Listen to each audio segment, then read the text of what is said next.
previously on the Werewolves of London, episode 8, we had our kind of final interaction, or should I say we wrapped up the interaction with Reginald, the mysterious woman, and Obadiah's granddaughter, Soraya. Obadiah broke down in tears, absolutely distraught that his granddaughter and Reginald didn't recognise him, and was quickly whisked away by Seraphon to comfort him. Martin, however, managed to spot that this woman seemed all too enamoured at this, and that she was pleased that Obadiah was distraught. They then went back to the Screaming Mackerel to kind of lick their wounds after what happened in Pig's Hole, and bumped into Zolog, who told them that he had formed a plan and that he was going to go and get some supplies, and then they would meet back up with them at the Screaming Mackerel in a couple of days, and hopefully they were going to make it into the woods in order to rescue Daneth, who seems to have maybe been kidnapped by witches. They then went and done a little shopping spree, didn't we, boys? They got a couple of things off of Orla and Ophelia, like some health potions. They also found out that Ophelia had been messing around with all the supplies that the boys had got her, and she seems to have been able to come up with some kind of silver powder smoke bomb that will affect the werewolves and potentially the vampires as well.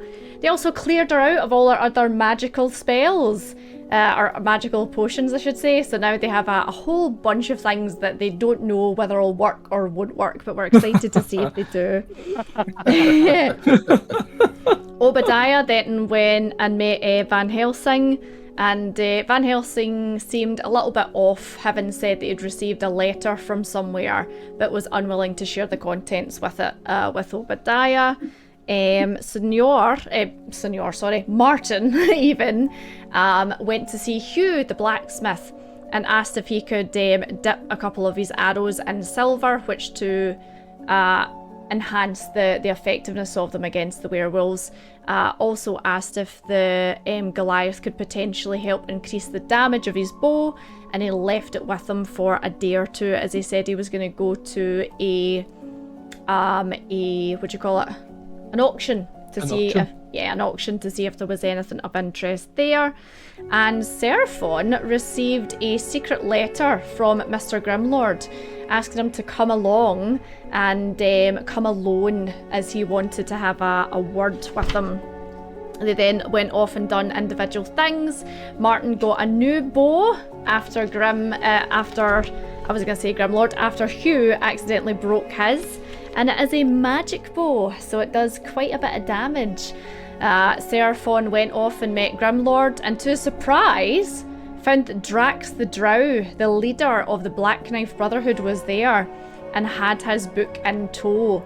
Him and Mr. Grimlord seemed to have made some kind of deal that offered him immunity and protection, maybe in exchange for Seraphon's family book. Obadiah then had a quite unexpected and quite unpleasant evening, as he thought it was Soraya that was banging on his window.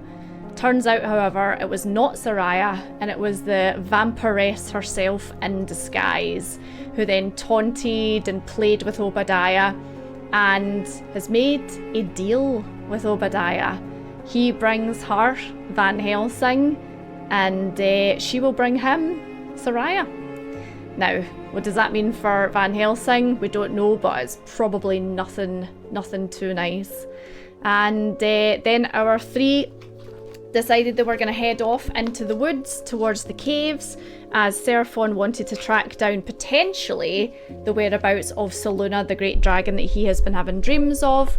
And as they left to go into the woods, they were ambushed by a red carriage, and inside the red carriage was the vampiress, who essentially asked Obadiah where did he think he was going, and they were then ambushed by two werewolf warriors who jumped over and have surrounded our three. And that is where we pick up. So, we rolled initiative last week, and first up in initiative is Seraphon. So Seraphon, you have seen this carriage pull up alongside, and you've seen the door open. This woman has called out to Obadiah, and then 2 figures in this obsidian armor have jumped out, one in front of you, one behind, and have surrounded you. What would you like to do? Okay. 2 werewolves. Well. Well, it looks like werewolves, yep. Looks like it. We have no idea, though. Impossible. I'm going to cast Moonbeam. Moonbeam? Yes. Let's see. So this spell is... description. Oh my goodness, that's a lot of Oh, I text. clicked on it too, sorry. No, it's fine. So 1 action, 120 feet, 5 foot, yep. So it is a cylinder of a radiant moonbeam that comes down. Where do you want to place this? The werewolf to the north, or to the northwest, I could probably in front of us. draw that for you. Let's see. Is there a way to eclipse? Yeah, so if I do... There we go. How's that? Nice. So this beam of energy comes down and hits this werewolf. So I need to do Constitution saving throw. Yes. Okey-dokies. I've not dug out my dice yet, so I'll just roll on here. Let's see, a d20. A 7, so it fails its Constitution saving throw. Okay, so if it fails, so I need to roll 2d10. 2d10, yep. So I'll just write their HP and stuff. So this is werewolf 1, we'll say. That's 6, and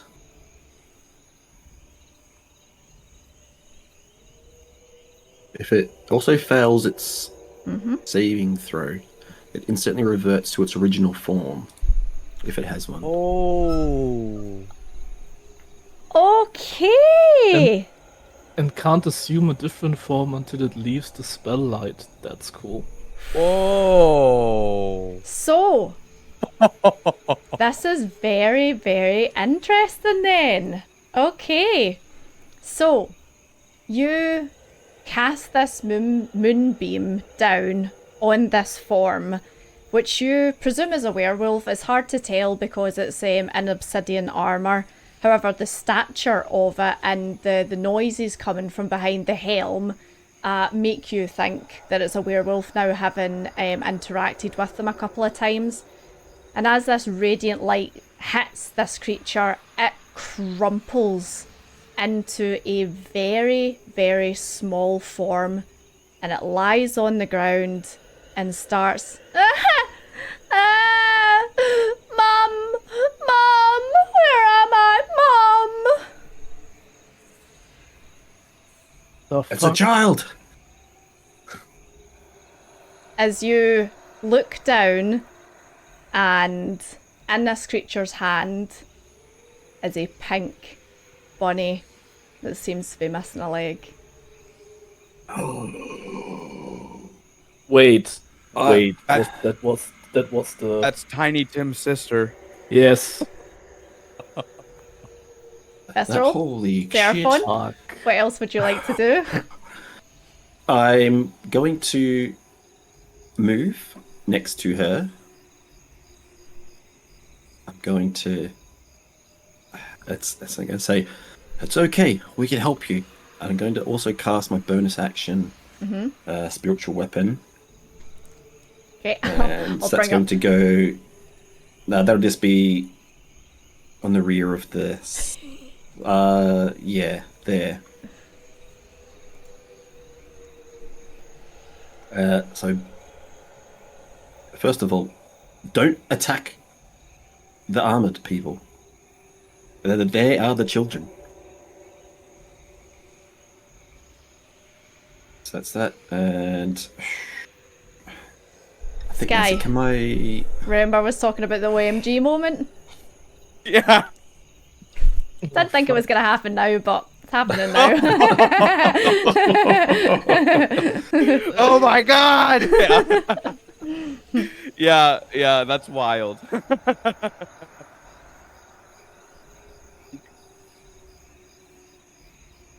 Okay, so can I? I'm not good with spiritual weapon. Can I move it still? Hold on, I might be able to give you control of it. Let's see. Now if I do control by, here we go.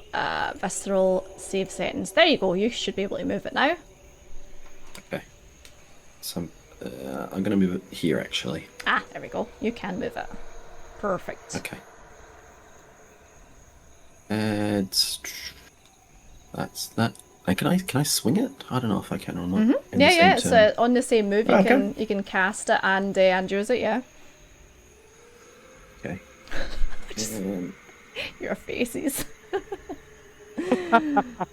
Let's see. A 6 does not hit, unfortunately, if you're trying to hit the vampiress. Yeah, that's fine. Cool. That's the end of my turn. Okay. That is the end of Seraphon. So next up is the vampiress.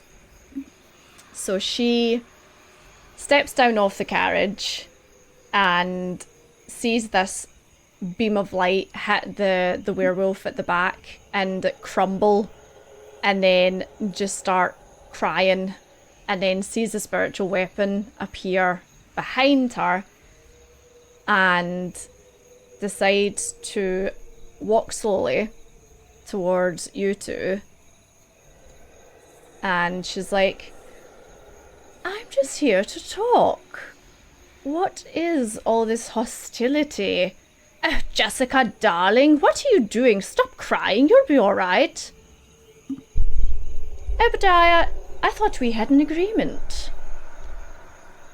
What? And it is on to this werewolf, who is actually going to take a step back towards the carriage.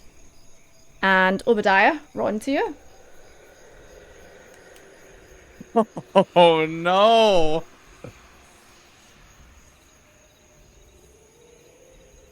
Ooh. Oh my dude. Also, did you want us to show? I had to ask. Did you want us to see your roll, by the way? What do you mean? You rolled the D 20. You got the 7. Yeah, that's fine. I just hadn't dug out Okay. my dice. Okay. I just want to make sure. I can dig out now though. There we go. Okay. Frick. Frick! Oh, guys, I don't know what to do. Frick me, guys. Kind of throws a spanner in the works, doesn't it? Oh my gosh.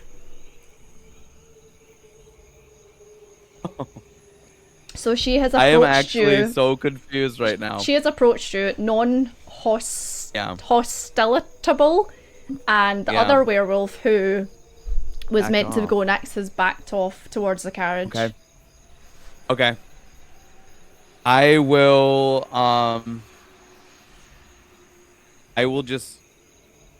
not attack.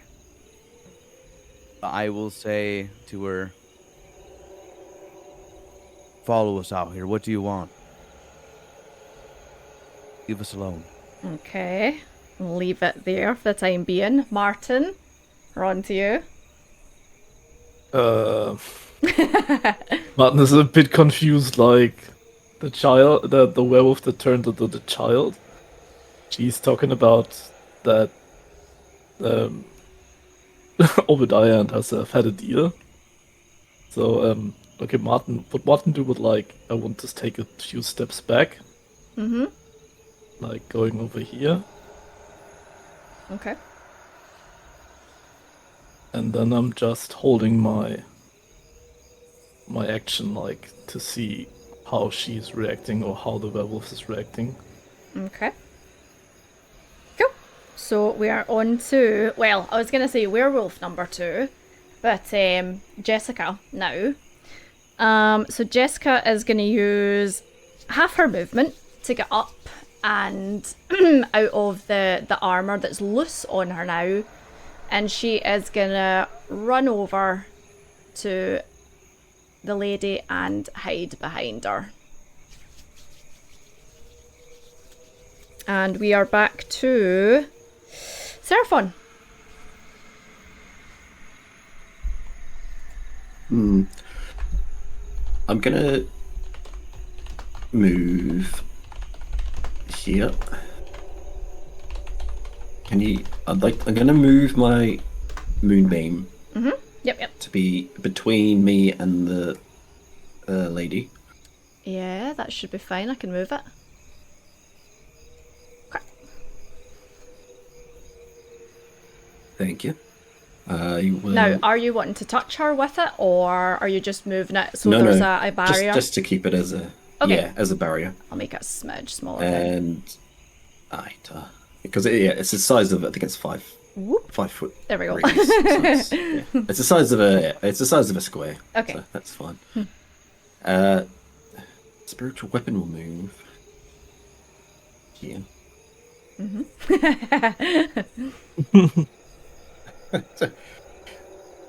Now it's gonna. Now look, I don't trust you. You followed us out here. What do you want from us? Okay. Now you're turning children into this. Beasts. Boogie! We just got a raid from Boogs. Hi, Boogie. Welcome in, Boogie. Thank you for the raid. Thank you so much. Hope stream was good. Welcome in, everyone. The guys have just had a massive OMG moment. So earlier on in the week, I was telling Sky that something big was about to happen, but that I didn't know when to drop the bombshell on them. I maybe wasn't going to do it today because I didn't know if that would maybe upset their plans. However, Visceral, our Dragonborn, used Moonbeam, which I didn't remember that it transforms things back into the original form. And it turns out that the werewolves are actually the children that have went missing. So that's one of them has literally just reverted back into a child, and it's kind of brought combat to a standstill. We're now on the negotiation table, but welcome in, everyone. Right, Seraphon, so we're on to the Vampress, who actually still hasn't told any of you our name, I don't think. Has she, Obadiah? Did she tell you her name? Oh, I asked her, and she's played with me, and That's she said, right. I'm not gonna tell you, darling. That's all she did. She called you darling. So, yeah, she will address you all, and she was like, darlings, yes, they are the children. We're not harming them. We're just using them for protection, I suppose. A little bit of collateral damage. So, Obadiah, we're on to you. I say for the time being, we're out of combat, so we'll do a little bit of RP, and then depending on what you want to do, we'll maybe go back into combat. Okay.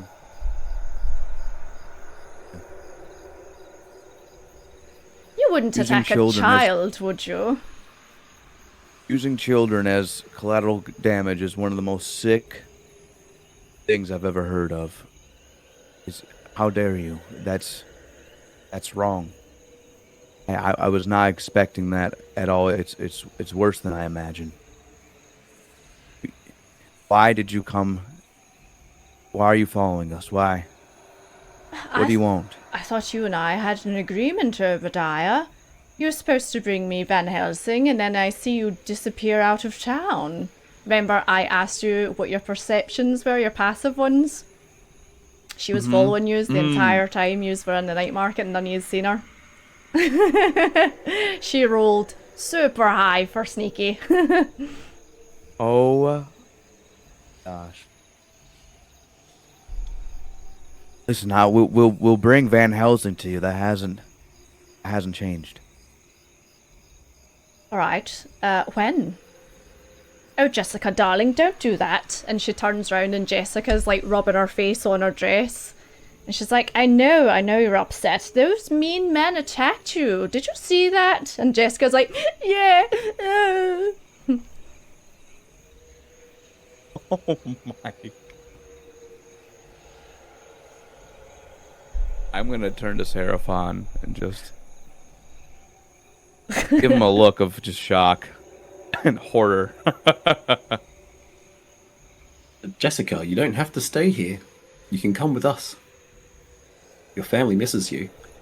Give me a You don't have to persuasion. stay here with this unwholesome, gut-wrenching, foul beast of a woman. Give me persuasion. Barely human. Persuasion. Wretched fiend. You plague-ridden rat. You plague-ridden rat. Persuasion. Persuasion, yeah. Too many tabs. Persuasion. 14. 14. Let's see. Oh, I rolled a 18. So she's like, no, I don't want to go with you. She's like holding on to this woman's dress at the back. Are you sure you'd rather stay with the people who kidnapped you and turned you into something?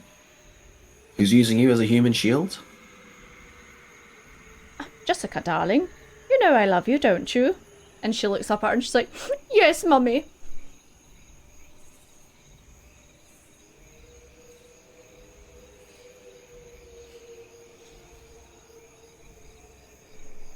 Ornax will have her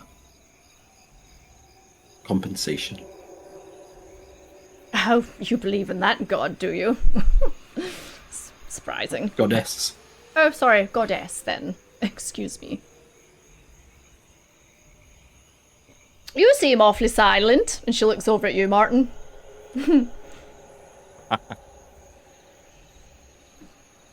Oh, you are silent. You're muted.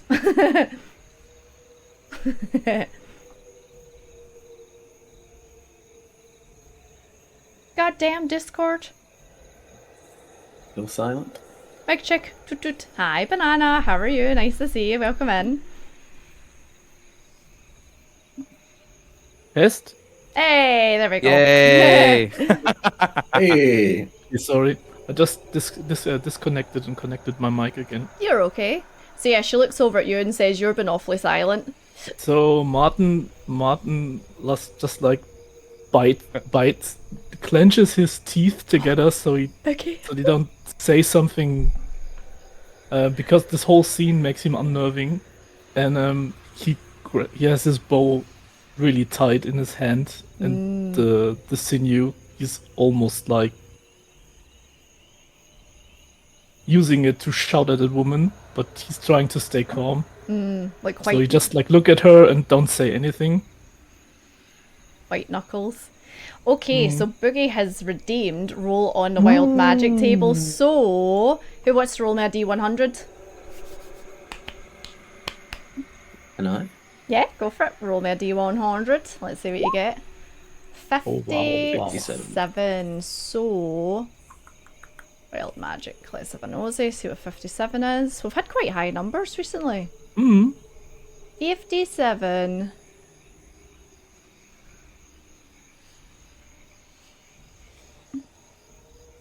Okay. Serphon, I will probably... Yeah, I'll send you a picture on Discord of what this is. Lovely. A wild mimic appears. Right, so as this one. So you get this kind of like.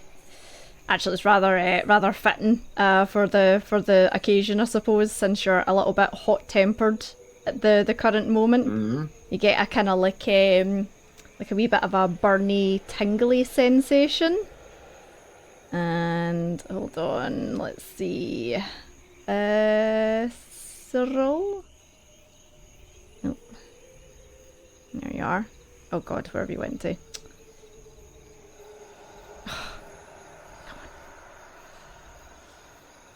There we go, visceral. Okay, so it is the middle one. Should send in a wee second. Hey. Okay, there we go.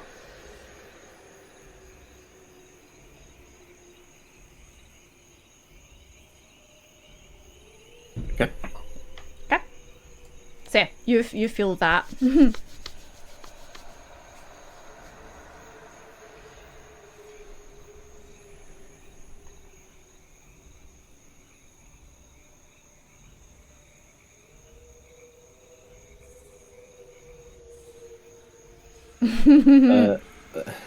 Okay. So you don't need to do anything with it, but you feel the sensation.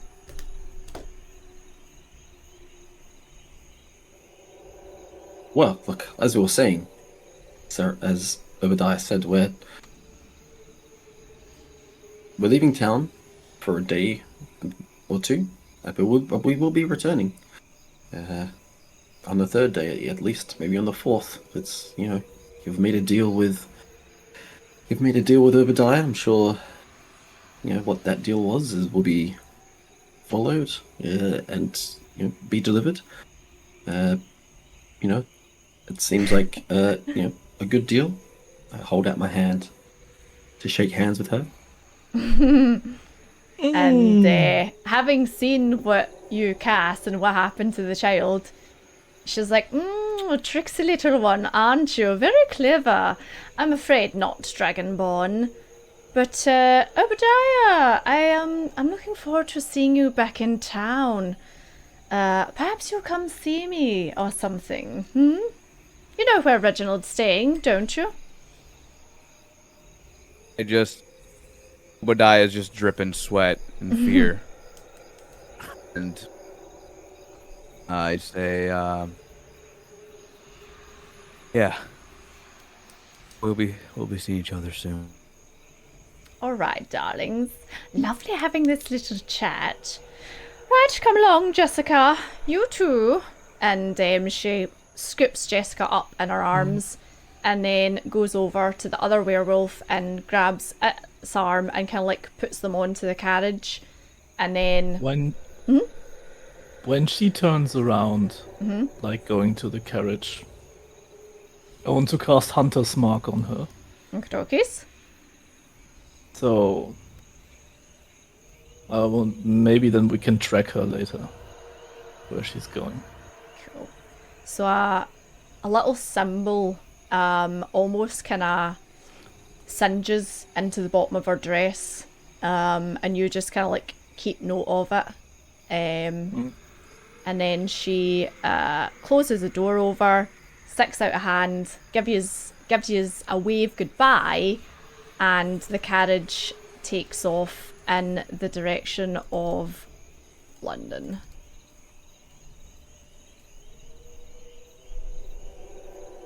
Ooh.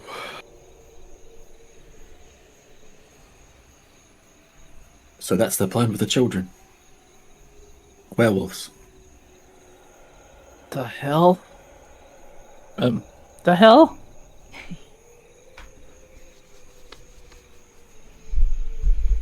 Those venomous, disgusting creatures. Now we know what they're doing. It gives me greater depth and strength to save these children and destroy these foul beasts.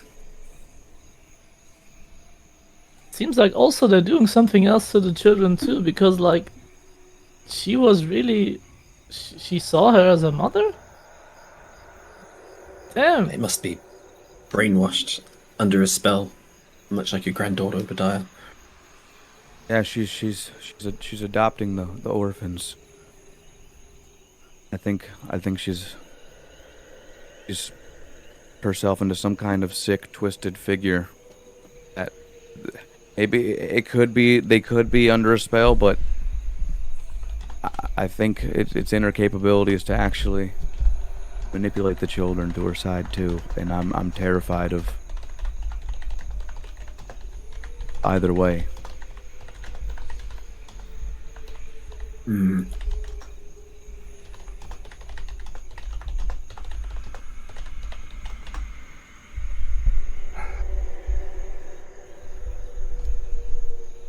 So we can just assume any armored warrior that we see in London,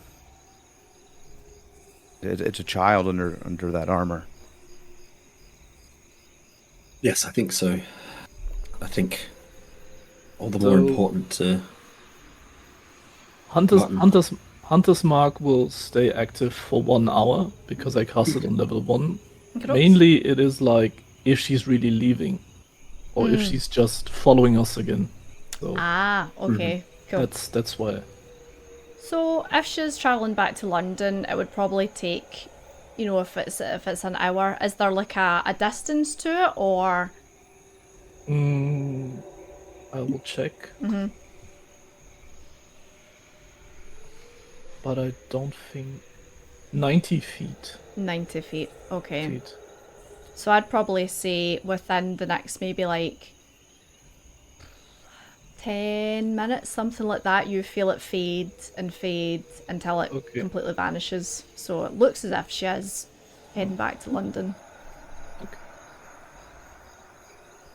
Okay, it seems like that she's gone.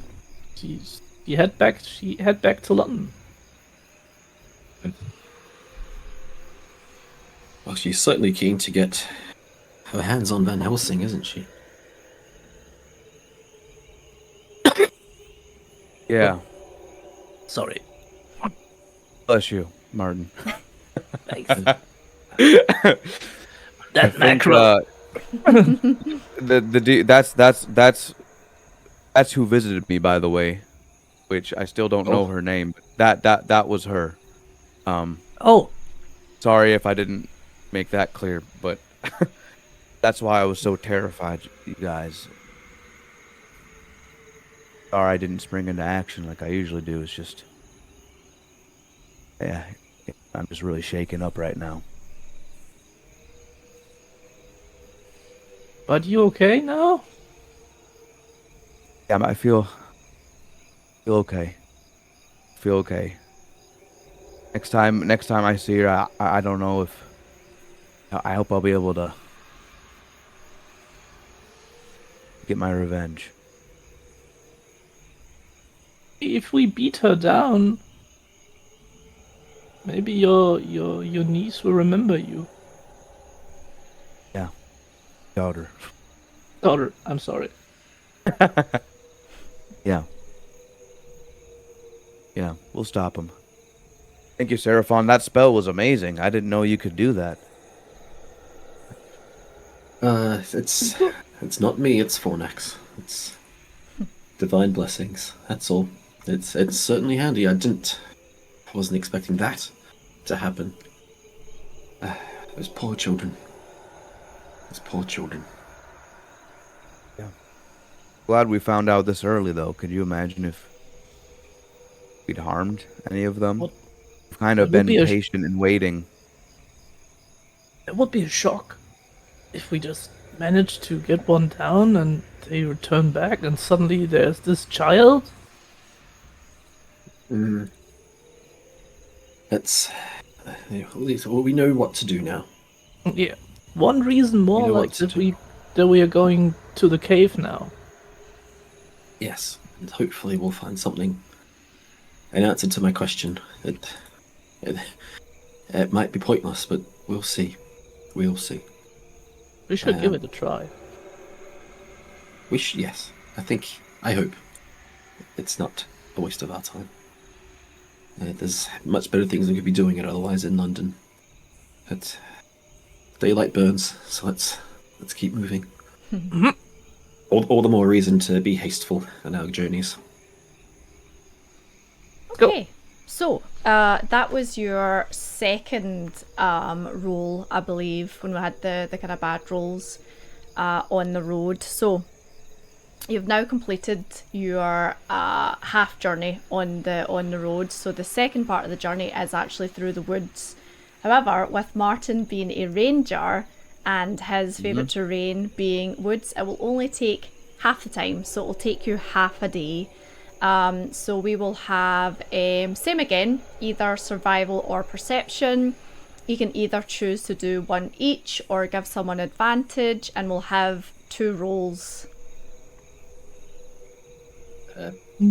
Martin, and Obadiah, this is your expertise. If you're talking about baking, I can help, but every tree looks the same. Every tree looks the same to me, but I'm sure I can grant you Fornax's guidance. You're a country boy, but you're not a wood boy, Seraphon.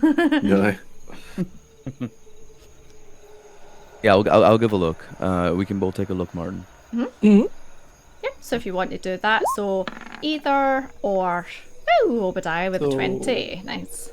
There we go. That makes up for last time.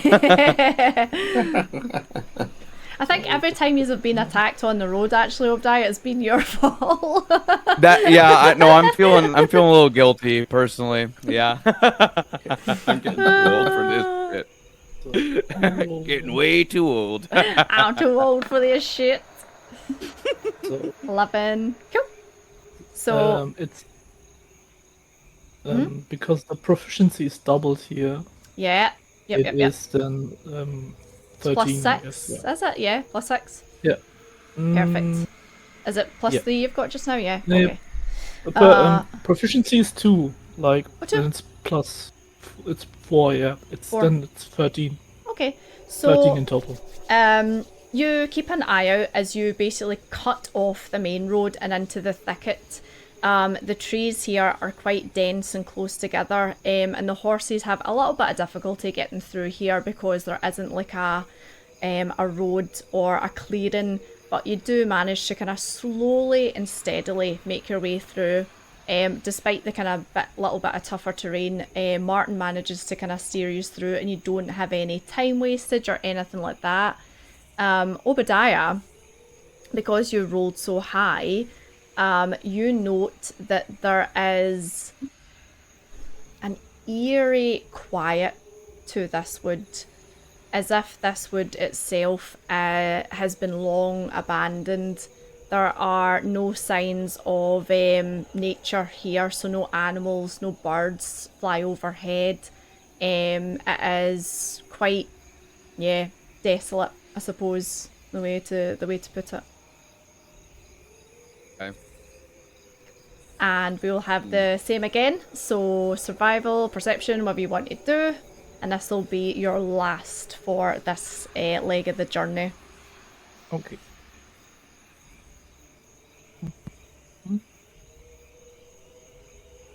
Okay. So you can either do 1 and 1, or you can give one person advantage. It's up to you. I would give. I will. Oh. I would give Obadiah advantage. Okay. Obadiah, yeah. So you can roll twice. I was about to help you. I'll try again. Martin's on the other horse. He can't help you. Oh, 19. it works. 19 with the advantage. Excellent.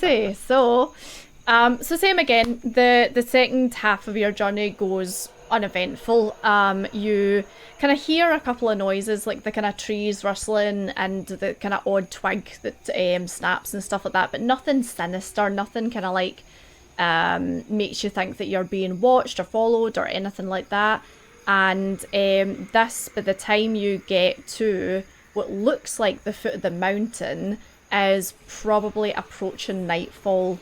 It's hard to tell because you've got this kind of strange, like, you've came out the darkness of London, you were heading towards the light, but then by the time you get held up in the road and everything, it started to get dark there. So you are now in the woods at the base of the mountain, and it is complete darkness, but you have kind of officially arrived at your destination.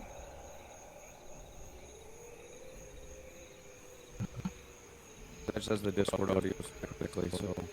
Discord it correctly? Okay, hang up and call back in. Bye! Thank you, Grog. Goddamn Discord audio. Hello. Hello? Just let us know if the audio is Hello. back to normal. Hello. Hello. Hello. Cool. So yeah, this mountain, as you look at it, is very large. Almost kind of like dark and kind of like not sinister looking, but definitely has that kind of an eerie kind of look to it. It's overgrown with like rocks and moss, trees. It looks as if it's maybe somewhere where people don't come to visit. It's uninhabited by people or animals, and it is rather dark.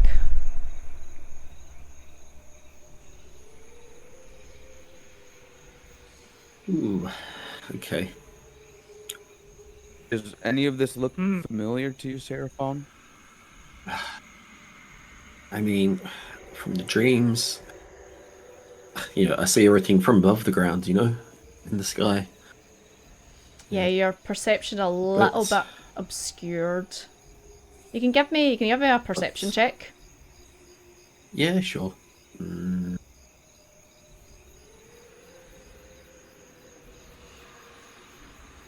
Ooh, nice, 22. So it takes you a little while. You take the horse and kind of like go around the base. You're not able to make it all the way around because of the actual size of the mountain, but you kind of like go back and forth to kind of have a look and see if you can find an area that looks similar to what you saw in the dream, with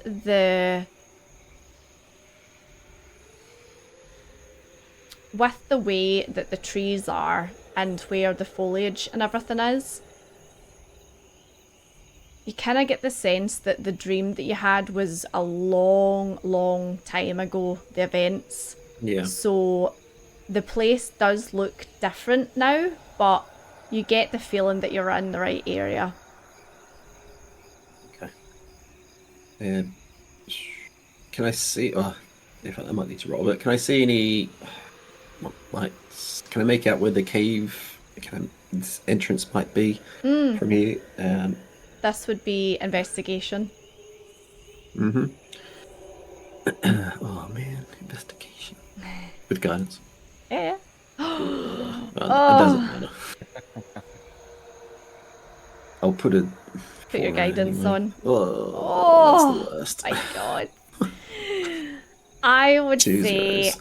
it is, because it's so dark and because it looks unfamiliar from this angle, I suppose, is difficult for you to kind of like pinpoint where you remember coming out from in the dream. Yeah. Okay. Well, I think we should just start heading up and see what we can make out along the way. Martin, Obadiah, I can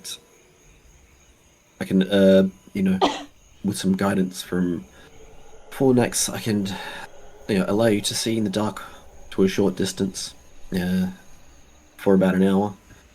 So I can give that to you. But yes, let's get up this hill. Anything particular we should look at, or just keep our eyes open? I think let's keep an eye out for.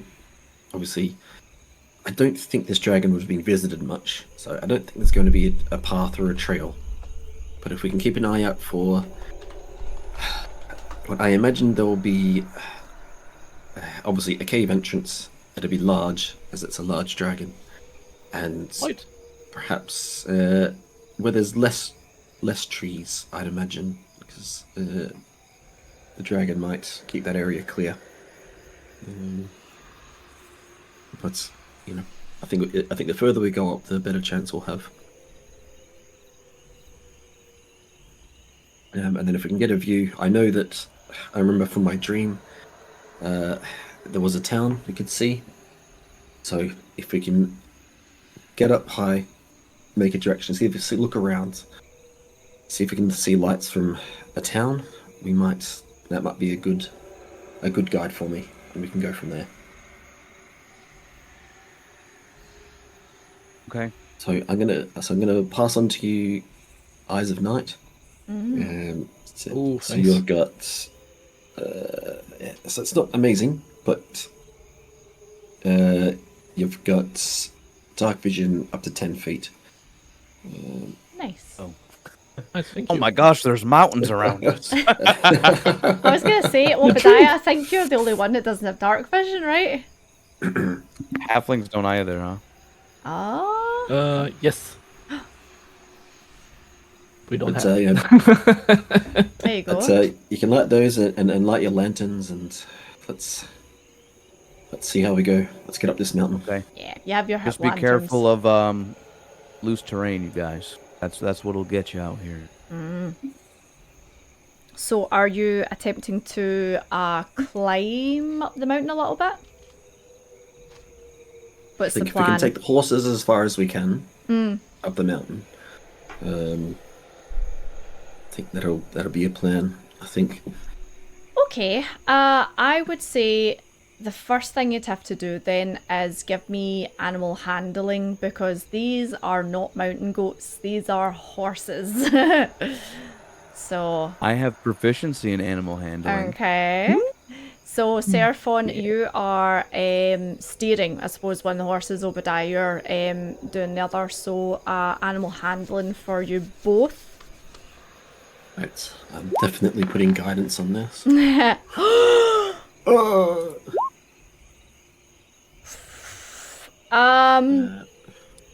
Oh my god. 15? Yeah.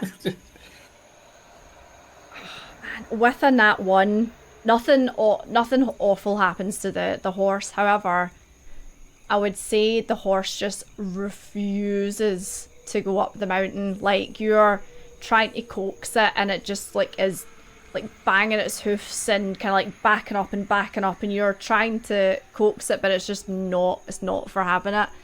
Seraphon, yours kind of like takes a couple of steps up the first couple of bits of the mountain, and then it just becomes a little bit too steep for it. So Okay. Well, it's about as far as we can take them. Well, this one. I'm gonna stake it here. And Martin, I think I'll need to rely on you to remember where this horse is. And Hunter's mark on the horse. yeah. Actually, I'm just gonna. No. That's fine. I won't do that. I will. I know what I can do to keep track of the horse. That's fine. If I need to. Perfect. Maybe So- we should just put the horse on a path where we when we go back, we have to go through, so you don't have to remember what the horse is. Okay. So I mean, maybe there's- that would make it easy. There's plenty of trees and stuff like that round about, so Yeah. you could tie them up somewhere, and you don't think it would be too hard to remember where you put them. Alright, cool. Right, well, let's get up this hill a bit. Have we gone like any great distance up the hill or the mountain at all?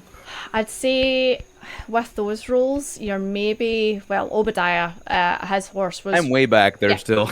Obadiah's horse was point blank refusing to go anywhere Yeah. near the mountain. I just kind of looked at the Yeah. terrain and went, nope.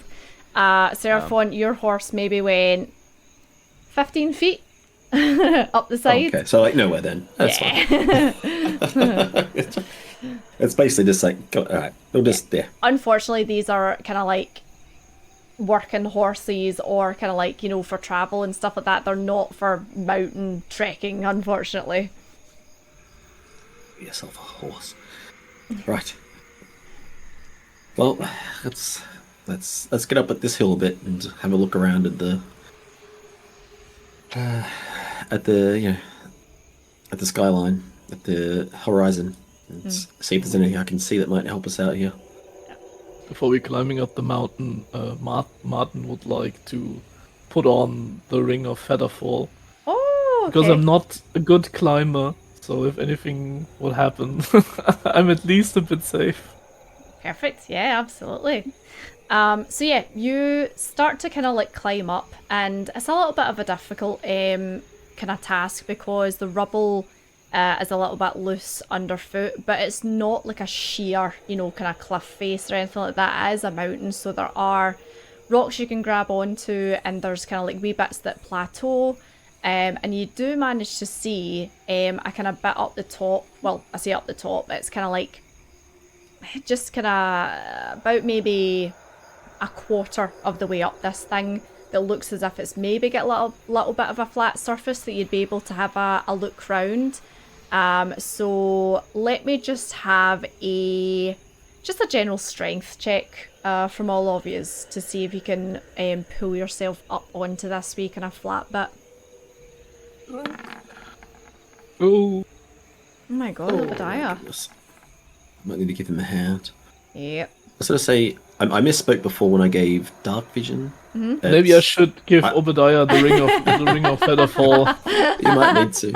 Yeah. That is 2 nat ones in a row. What's the chances? Like 1 in Getting 400. them out of the way. Yeah. Like, Getting them out of the way. Get them out of the way, out of the way. absolutely, yeah. Hold on. So just with the dark vision before, I said it gave you vision up to 10 feet. I misspoke. It's I can give it to creatures up to 10 feet from me, 10 feet. but you have dark vision up to 300 feet. Okay. So that's just, yeah. There we go. So it's actually useful now. Yeah. So, Definitely useful, especially with that one. Thank you. Okay, dokes. So, Obadiah, you slip, unfortunately, and you probably slide down a little bit. You think you'd probably need some assistance to help you get up onto the plateau, but Seraphon with the nat 20, with the 20, you see Obadiah slip, and you just manage to grab him and then kind of pull him up onto the little platform. So you are now probably around 60 feet up, something like that. These are quite high. It's taken you quite a bit of time to get up here as well. yeah. So can I look around just to the horizon and just around if I can see any town lights or give me anything like that? perception. Perception. Perception. 17. So, it is rather dark up here. You do have the moon shining down, which gives you a little bit of moonlight, and it kind of like casts this kind of like light silvery kind of haze over the top of the trees and everything.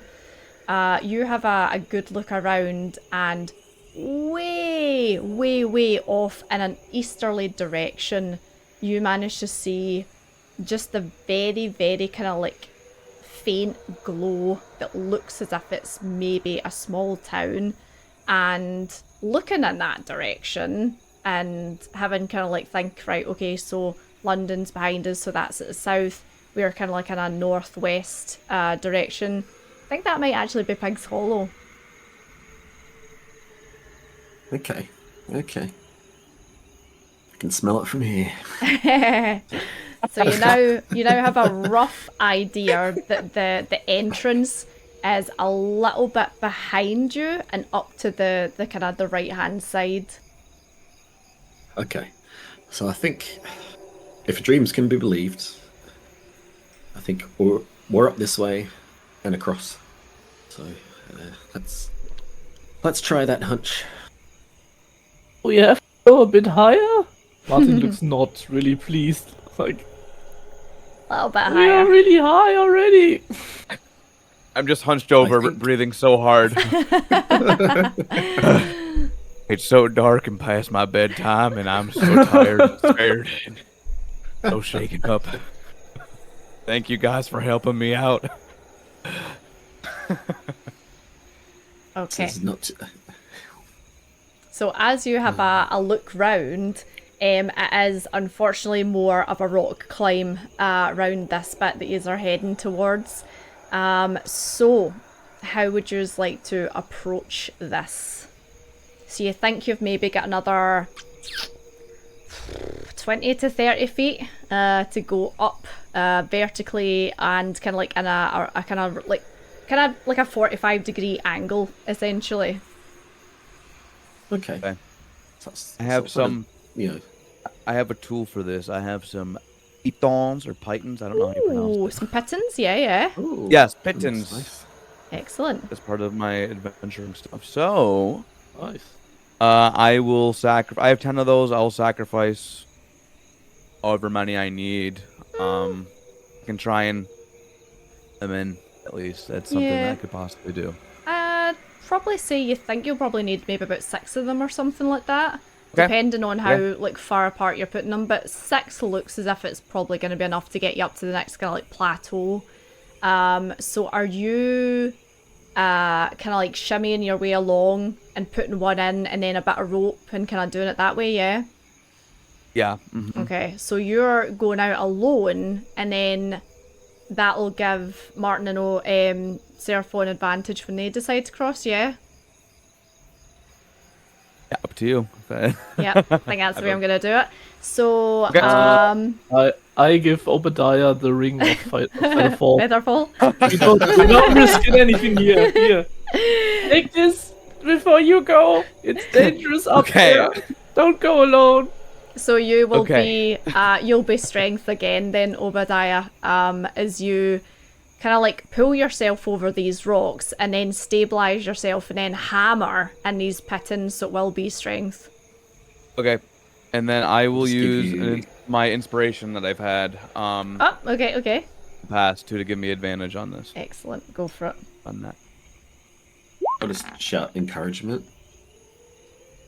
17, excellent. 17 with advantage. So yeah, you've kind of done similar things like this to this in Appalachia. Back in your youth, however, you've not done it, in a good maybe 20, 30 years. So it takes you a little bit of time. You're slow, you're methodical, but you're careful, and you do manage to get your pittons in, get your rope through, and then kind of like make a safer passage for Martin and Seraphon to get themselves across.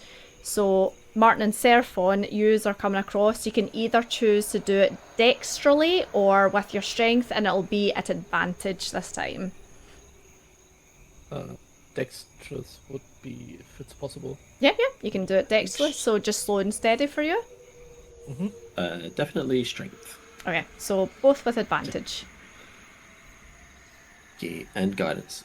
And guidance. I guess 16. guidance. Absolutely. Strength. Whoo, just as well for that advantage. Holy moly. And your guidance on top. 13. 13. Okay. So Seraphon, you take a little bit of time because you make the mistake of looking down. So you don't, you don't slip, you don't fall, but you do look down and you go, oh, okay, we're quite high up, and you just kind of like very slowly kind of make your way along. I'm struggling with terror. However, you do manage to make across to Obadiah, who then helps the two of you up onto this plateau. And as you look round, there is a large opening that looks as if it is overgrown with moss and kind of like long bits of plant that are coming down over the front of it. It looks as if it has been like well hidden by the looks of it, just by the overgrowth of everything that's here.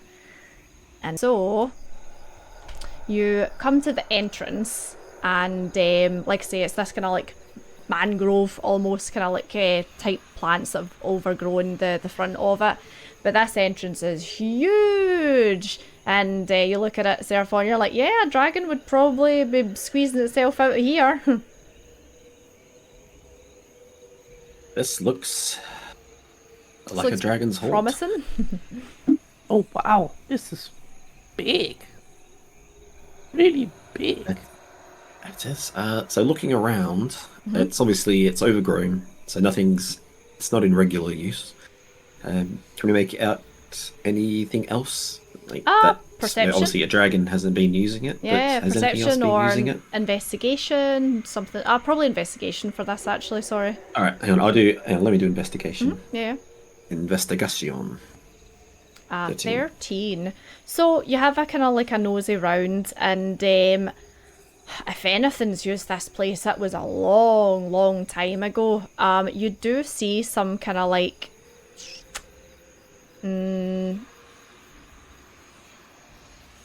maybe disturbances, I suppose, but you're not able to kind of pinpoint what it is.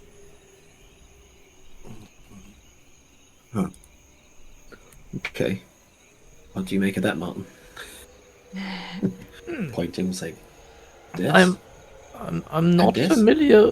I'm not familiar with the rocky terrain. I'm more like a wood person. Sorry.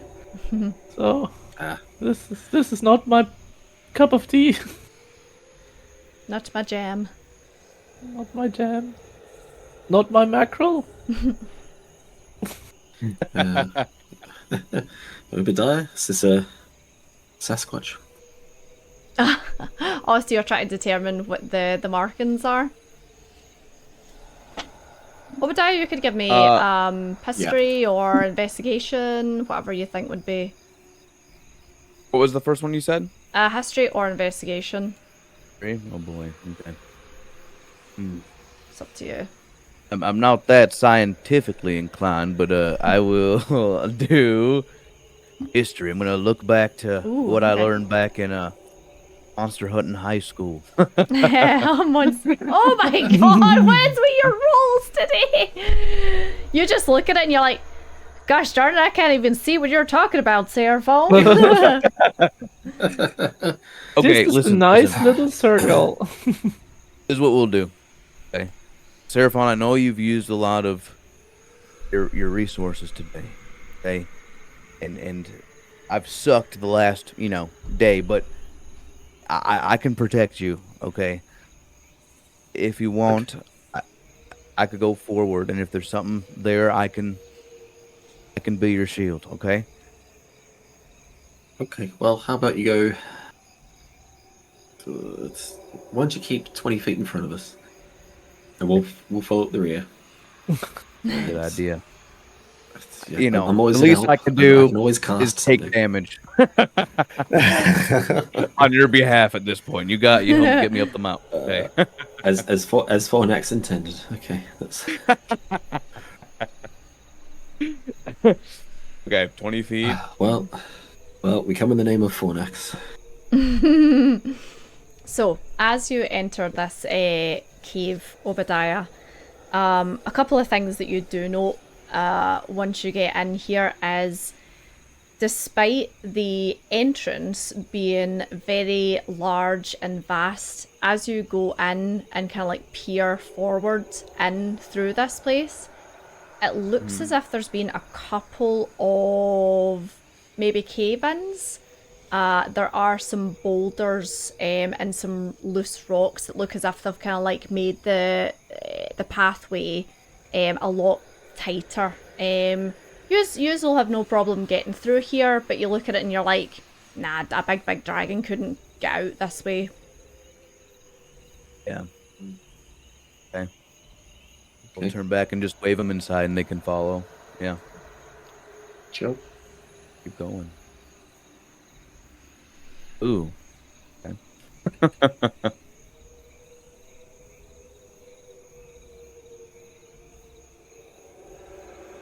Oh, are you muted, Katie? No, ma'am, no. I'm just letting you do your thing. I would like to, when we move in, like looking around for traps or, well, yeah. It seems a bit like abandoned, but Yeah, just to be on the safe side. give me investigation.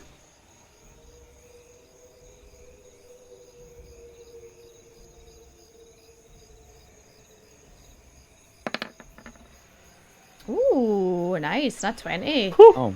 So yeah, you step in here and you take it slow and cautiously, because Obadiah's pointed out that he thinks there might have been a couple of cave-ins and things like that. And you do kind of like have a look around and you see kind of like bits of the wall that look as if they're a bit crumbly and a bit shaky. And you see the kind of the debris that's lying everywhere. However, what you do notice is that there are also supplies in here. There are kind of like crates and kind of bedrolls and stuff like that, but they are ancient. They look as if they've been here for a long time, so much so that they're starting to disintegrate. And under a pile of rocks that look as if they have fell from the left-hand side is actually a skeleton lying underneath the rubble. Is it possible to move the rubble away, or is it just too heavy to move it? There's quite a few, but you think if you had done it carefully and slowly, you could probably move them. Yeah. Guys, The there's halfling I see. there's something under the rubble. Huh? Could you give me a hand? Yeah, sure. If you think it's important, Martin, let's try. Let's try to move that away. Okay. So. So can we? Yeah. So say, is this? Can we just check it? Is it human? Skeleton. So you take your time and you take the kind of 10 minutes so that you do get a success on moving the rocks, and the rocks kind of covered a big majority of this figure, but as you kind of like slowly and methodically move them, a good majority of the bones and everything have been kind of turned to dust because of the weight of everything.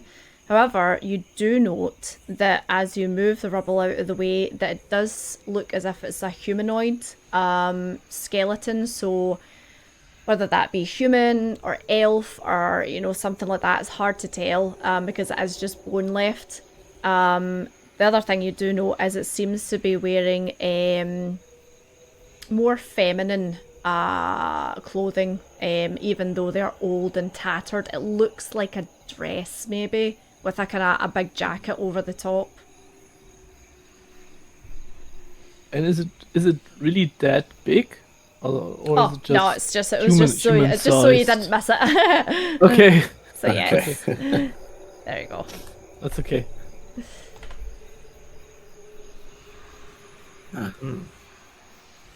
I will. What can I get a suss out? What type of supplies these might have been? Yeah, give me investigation.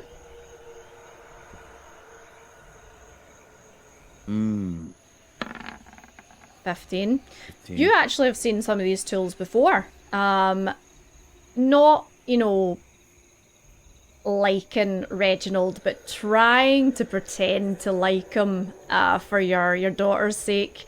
When he was saying, you know, oh, this is a tool that we would use to kind of brush away, you know, to expose gems and this, that, and the other thing. It looks as if it's like excavation tools for maybe people that are looking to dig up stuff from rock. Okay. These folks were excavators of some kind. This is the type of stuff Reginald talked about when he's looking for, you know, jewels. They use similar tools, but I don't know what they were looking for in this cave. Did they maybe wanted to mine something here? Or find a dragon's treasure. Hmm? Martin, can you check that body there for any clues? I could try. And I would like to examine the body closer if I can find anything else. So, if you are looking to see how they died, it would be like medicine. If you're looking for, I don't know, what you want to check. It would be different roles depending on what you're wanting to look for. First of all, is there anything else she had carried to, like, I don't know, or maybe something is in her hands or so. So I wanted to check that. Or is anything around her? Yeah, investigation, that would be then. Okay. I will try and see how she died. Maybe So you the can do rocks are a medicine. clue. Yeah. But maybe she's a rock spill on her. Let's see. Oh, I rolled a 1, but I can reroll it. I love it. I see a Oh, I already 23. did. Nice. Yeah, 23. So Martin, you have a look through kind of like the coat and the dress and everything, and as you begin to touch it, the majority of it's like kind of, you know, falling apart in your hands. You do manage to find a very simple gold wedding band on one of her kind of like bony fingers. The other thing that you find is a very small but very, very delicate, looks like a book on her. Try to get the book away from her gently. Seraphon, But- with that 18 for medicine, you have a look at the bones, and there is a concave at the back of the skull. So something has made the skull go in the way, and the way the body was lying and where the rocks are, you think it's been an accident. The rocks have came loose and just she's maybe been running and it's hit her from behind Okay. and taken her down. Martin, with that high roll, I'm not going to make you to kind of Okay. take the diary out. So you open it up and it's a diary, and Ooh. it is from 150 years ago. Oh wow! And you I are would I would so- also take the wedding ring, Yeah, but yeah, just uh-huh. like if to see if there's a name or something engraved in it. It's worn and torn, you know. It looks as if it's a kind of older wedding ring, so there is a kind of small scratching in the inside, but it's pretty hard to tell what it is. Okay. But yeah, you open up the diary and it's a woman, and her name is Willow Henriksen. And it's just a kind of, you know, we're traveling here today to see if we can find anything here. Oh, we found this, we found that. So it's like a diary of her work. And Okay. it seems as if she was working with her husband. Is there any name mentioned of her husband? So her name was Willow Henriksen, and Yeah. her husband is Henrik Henriksen. Nice. Drink. Seems like this is a diary of some sort. Huh? The name of the woman was Willow Henderson. And she traveled with her husband. Yeah. I cannot help but a low chuckle is coming from Martin. Henrik Henderson. Yep. It's like Peter Parker. Yeah. And it looked like Oh, she that deserves is right. respect. Yeah. Oh, it's really dusty in here, and this one is really dusty. Yeah. And as you're kind of flicking through the pages are just like Yeah. crumbling as you go. Oh shit. So yeah, try to get as most of the book as possible, like Obadiah. information before it. Obadiah, as you cross over into that next kind of area, give me, what's your Where have you passive gone? perception again? No, Is 13. don't die on me. 13. Obi. Obi. You hear soft sobbing coming from somewhere deeper in the cave.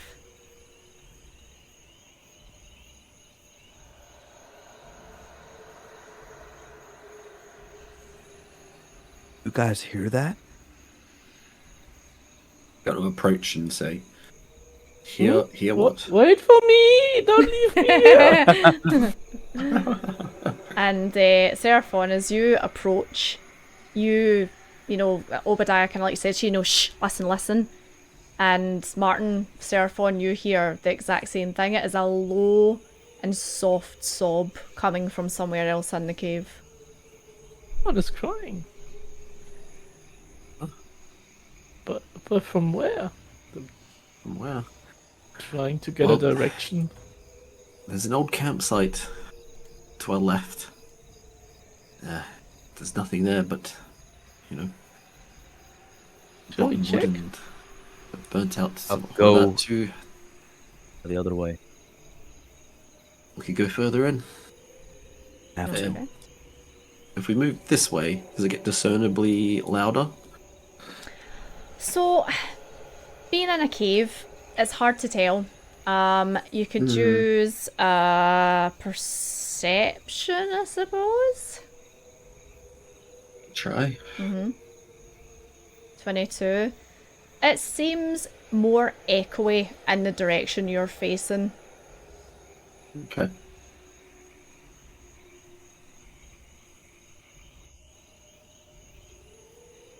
It seems to be at least coming from this way. Should we? I think we should check it out. Martin runs off because he's scared. Yeah. Do you want in front? Actually, you two, you stand there and have a conversation because the magic DM's gonna go have a pee as well. That's Okay. a magical wee. So I think if we go further into this cave, towards those sobs, I wonder,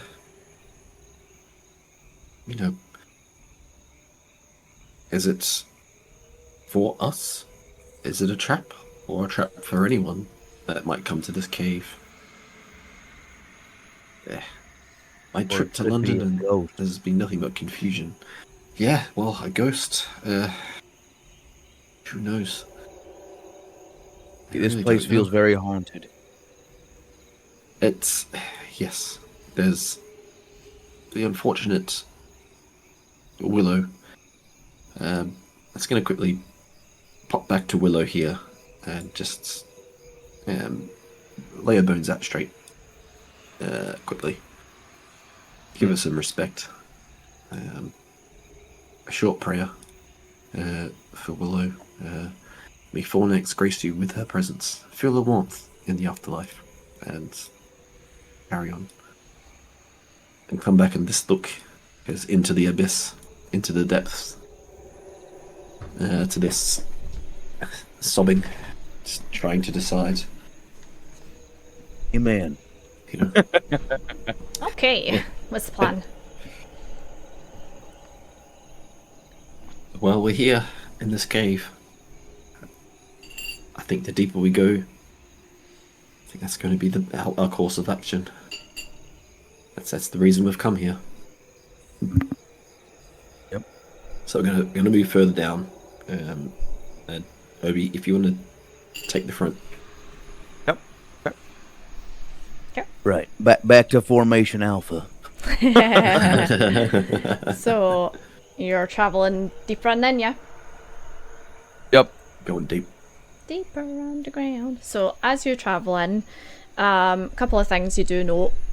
These kind of like caves, or this cave, I should say.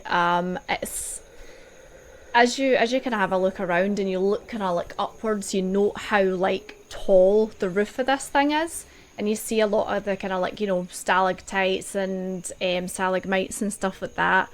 As you are traveling through, you note that the walls of this place seem to have a kind of like really soft sparkle to them, I suppose. And you do see more kind of like mining equipment the further in you go. So you get the feeling that there is something in here that perhaps people were interested in excavating.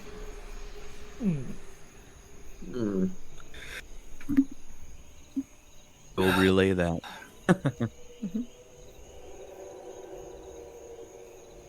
Very interesting. Okay. Well, we got right or left.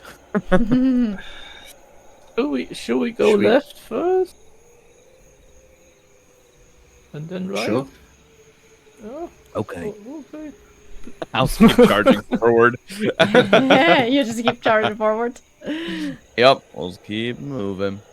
So yeah, it's very much more the same. You kind of see the kind of twinkling, you see a couple of cave-ins, you see a couple of other things.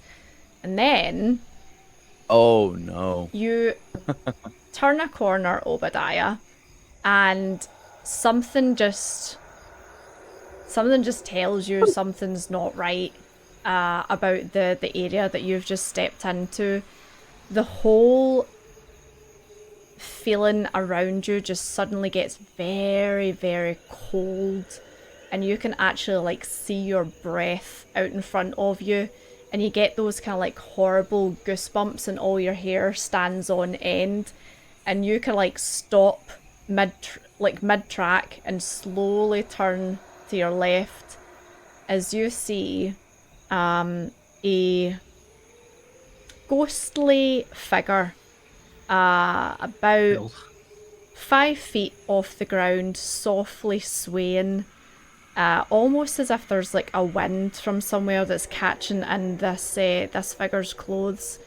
Long black hair, a long kind of like coat flowing behind them, and they are softly sobbing into their hands over what looks to be the skeletal remains of someone.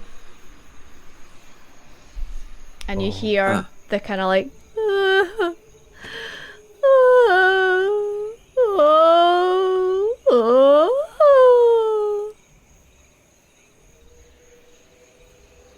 Say, Willow? Willow, is that you? calling out to it. Yeah. So this spectre slowly turns towards you and make a roll for it. They kind of like look over at you and then just turn back around and go, oh, oh.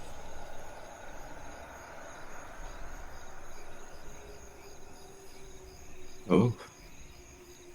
I'm going to approach the crying spectre.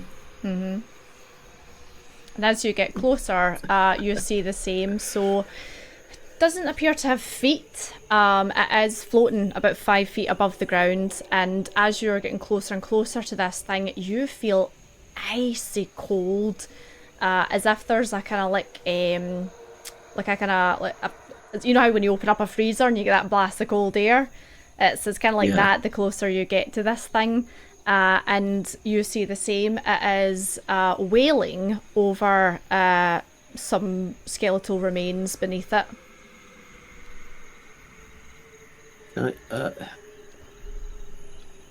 Willow, is that you? See, make a roll. Is that you, Willow? Again, it just kind of ignores you and continues to moan and cry.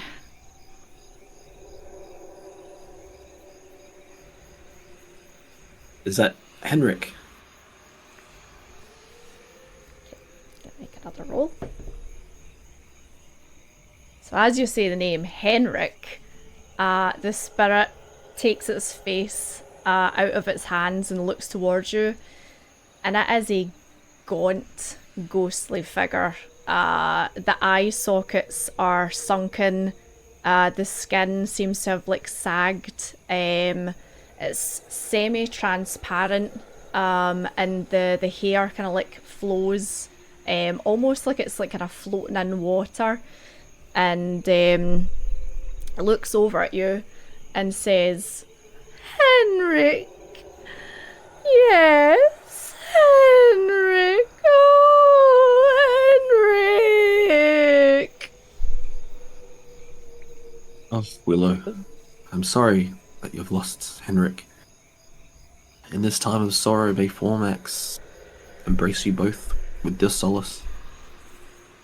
Your loved one has departed this world, but your spirit remains. And it remains in his heart. It's cherished and eternal. I hope you find peace with the memories that you shared.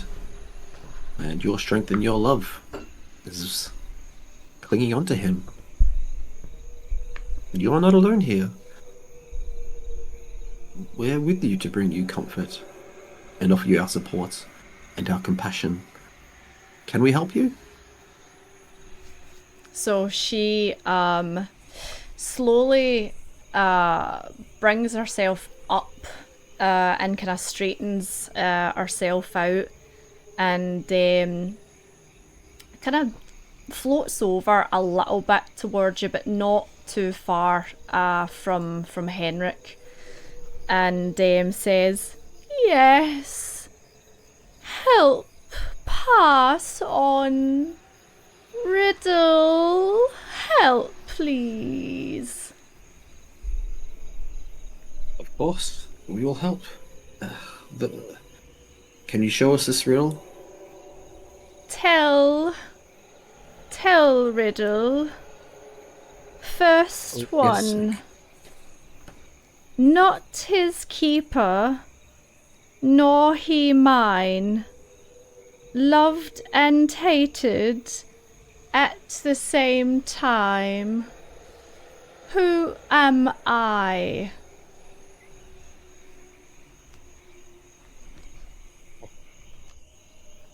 What's his keeper? Oh no. His keeper, not his keeper, nor his mine. Loved and hated. So, not his keeper, nor he mine. Loved and hated at the same time. Who am I? So she's asking you who this person is that she's describing.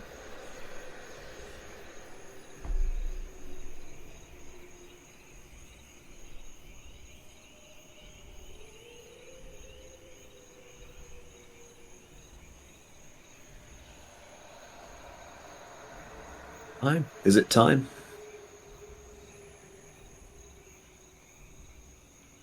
Time. No, not time.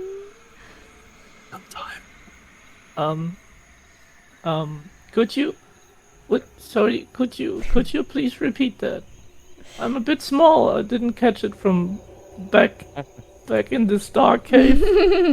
So she says, not his keeper, nor he mine, loved and hated at the same time.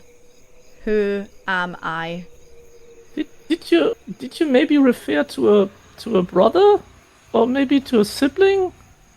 Because there is love and hatred between siblings, and you are not his keeper, and he is not your keeper. Yeah. So she. Do you have a brother? So she hears you say this, and she goes, "Yes, Sam, brother, yes. Second riddle." So she says, my first vision, her hazel eyes. My first sound, her lullabies.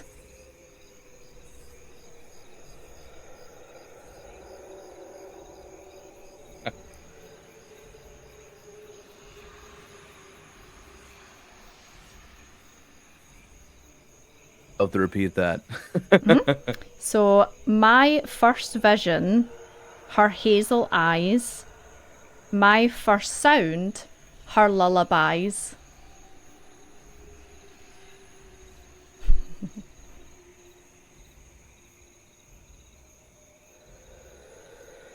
Oh, your mother.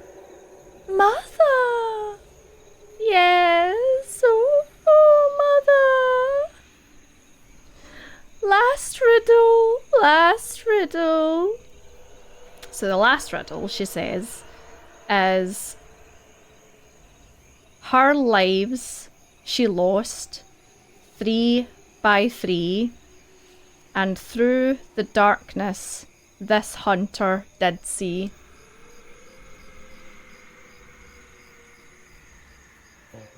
This is a tricky one.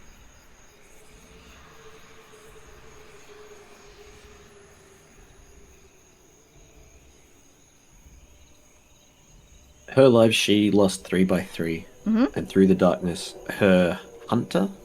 Through the darkness, this hunter did see. This hunter did see.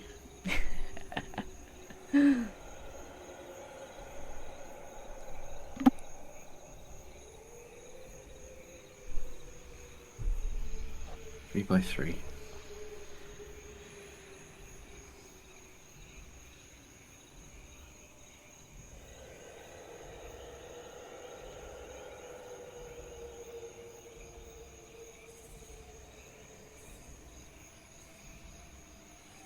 Any ideas, guys?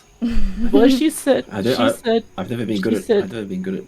Yeah, she said his hunter, so it's a single hunter. It's not a group of hunters. So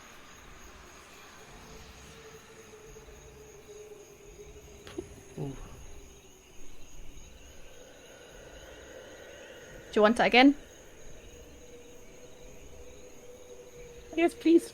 Yeah, please. Okay, so her lives she lost 3 by 3, and through the darkness, this hunter did see Sky. Is it a cat? Oh, Fluffles,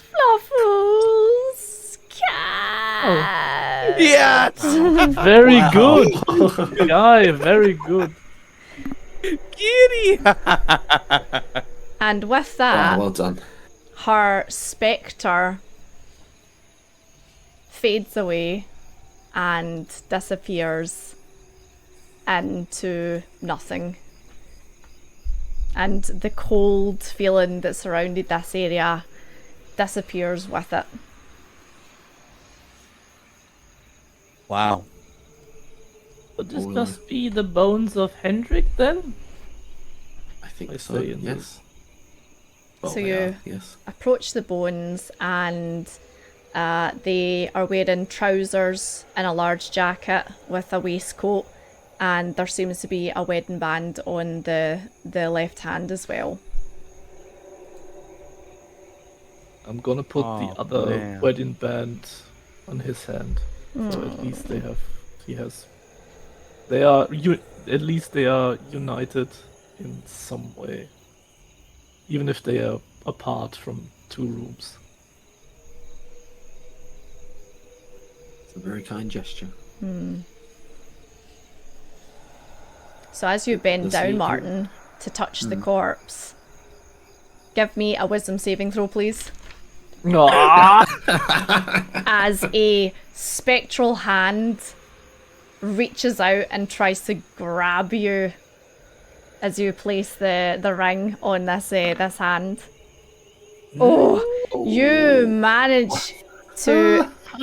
So this skeletal spectral hand reaches up and grabs you, and it is icy cold, and you're like, ah! And you manage to pull it back at the same second as a ghostly figure of a male rises up from this corpse, and oh, that's the wrong token. Sorry. And this thing wails at you. And I'd like you all to roll for initiative, please.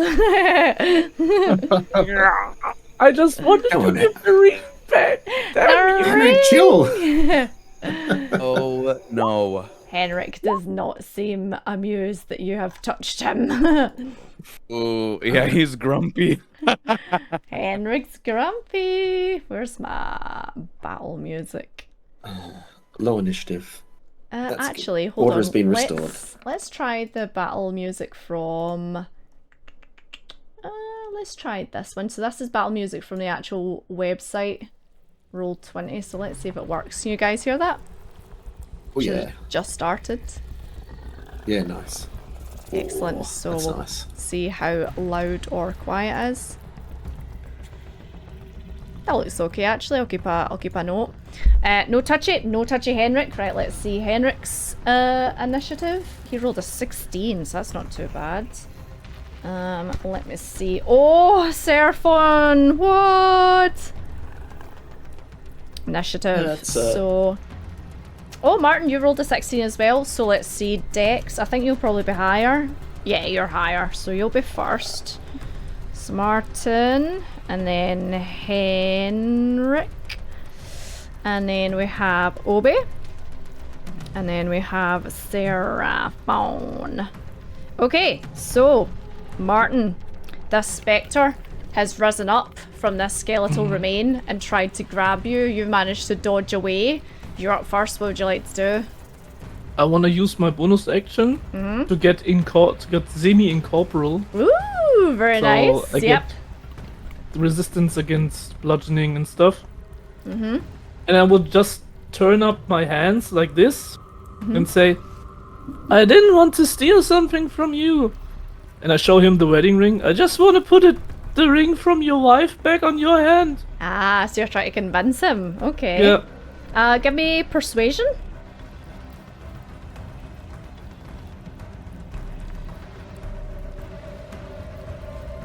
Oh wow, I'm really bad at that. It could become worse.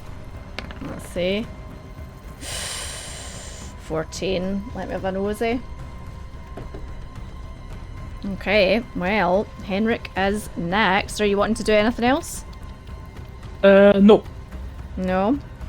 Okay, so you put up your hands and you're holding the wedding ring and you say, you know, I just want to give you it back, blah, blah, blah. Henrik's eyes snap round at you and look at the wedding ring and he like lets out this screech at you.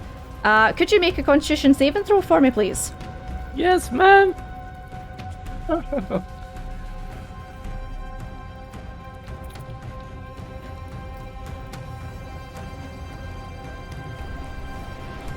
Screechy, screechy.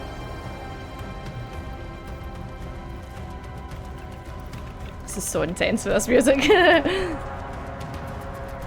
is quite intense. Yeah, it's good.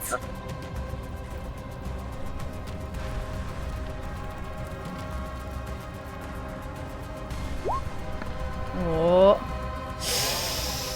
Oof. Martin, you feel this crushing pressure in your chest as this screech hits you like a ton of bricks and you feel awful.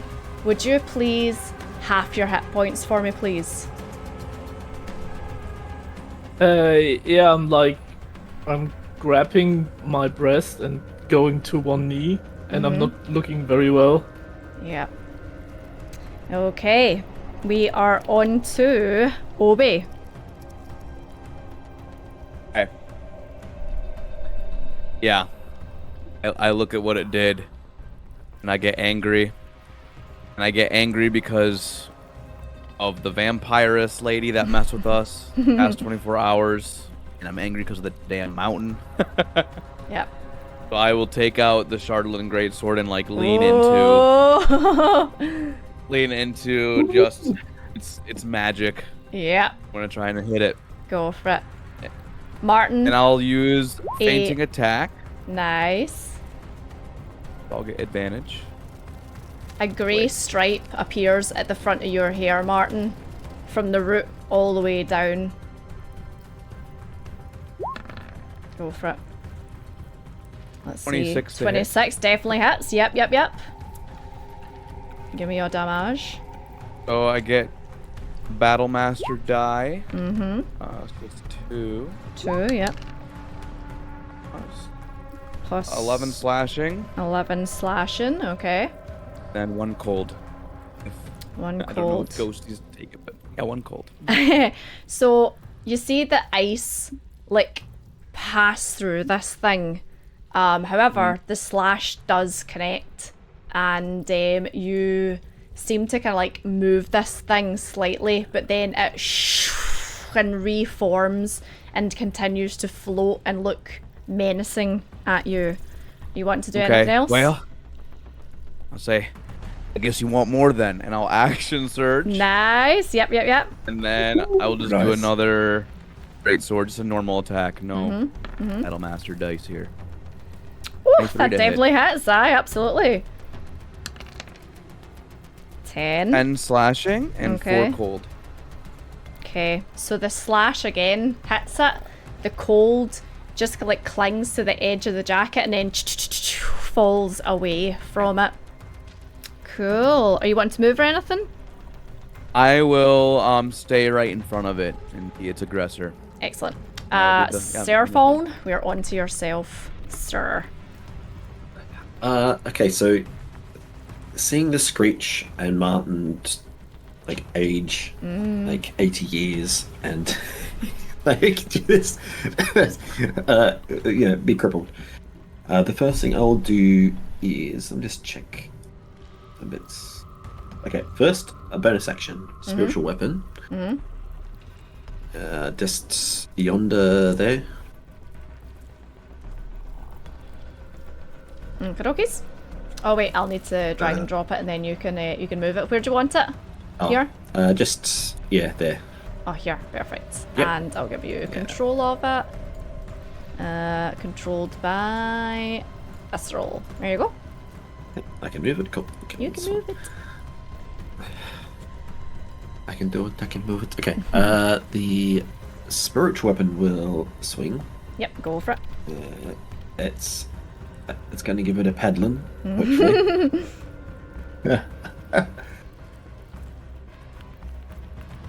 14. 14. Meets it, beats it. Push. And roll. Hang on. Stop it. It's... and attack, please. Attack! No, and there's cast it. Why isn't it rolling damage? Because roll 20. Just please do. What to do is if it I'll doesn't... Yeah, just roll the dice if you want. I just do it. I roll it. I'll do a 20. Yeah. And plus 5. So 19 damage. Hold on. I think the spiritual weapon does, is it not like a D8 or something? It's... Let me check. No, you're right. Yeah, sorry, my bad. Is that D8? 9 damage. Yeah. Perfect. Okay, so 9 damage. So that'll be perfect. So yeah, you summon the paddle and whack this thing over the head, and the paddle does connect, and then the mist at the head like disappears, and it and reforms back into the head again. Nice. Okay. And I'm going to. I didn't want to. That's what. Let's just do Sacred Flame. Nice. Let's see. So, ooh, dexterity saving throw for me. Let me see. That is a 16, so it does pass. Ooh. So it'll be half. So it'll take 6. 6. So,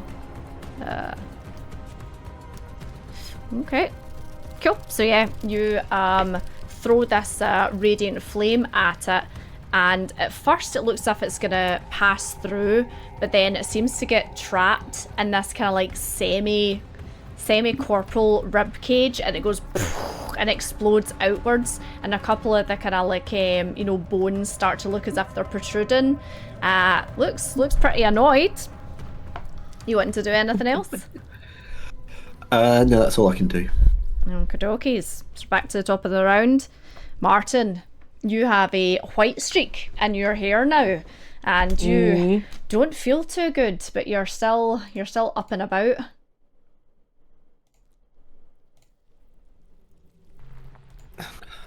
Damn you! I just wanted to be nice. But yeah, here, take this.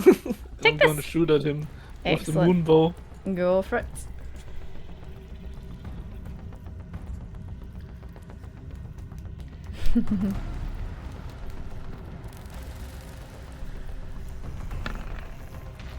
Ooh, 15 hits, yep. So 15. Mm-hmm.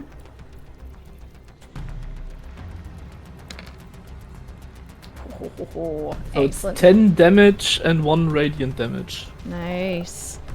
So yeah, you pull this bow out, and it gives off that kind of like light, and you hear the kind of angelic singing as you pull the bow, and you see the kind of like the tip of your because this is the first time we've actually fired it in combat.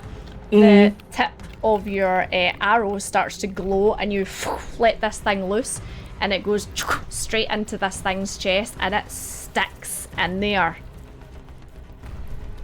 Nice. Nice. That's cool. Are you wanting to do anything else, Martin? I'm gonna use a bonus action to cast. Actually, not. Give me a second. Yeah, I wanna use a bonus action to declare it my Slayer's Prey. Okie-dokies. So next time I attack it, I will do an extra 1d6 damage then. Ooh, excellent. Now, do you get any information about that, the creature? No, only when I use the Hunter Sense, but that requires an action. Okay, that's fine then. Cool, so you have Marta. Is that concentration or anything? No. No? Okie-dokes. So you have Marta as your special prey. Excellent. Are you wanting to move or anything? Nah, I think I'm staying there where I am. Okay, we are on to Henrik.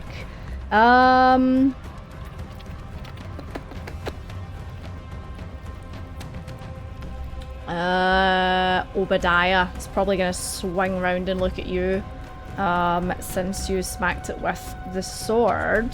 And would you make a Constitution saving throw for me, please? Yeah. Yeah. Whoa, you made it! So this thing spins round at you and it sticks its fingers in its eye holes and pulls it down, and the mouth brings itself all the way down to the middle of the chest, and it lets out a screech, and you feel the screech hit you like a bass, but you manage to compose yourself and you do not, hold on, it'll be, let's see, you only take 4 points of psychic damage. Okay. I'll like yell as I'm receiving the damage in pain and shock. Perfect. Obadiah, we're on to you then. And then I'm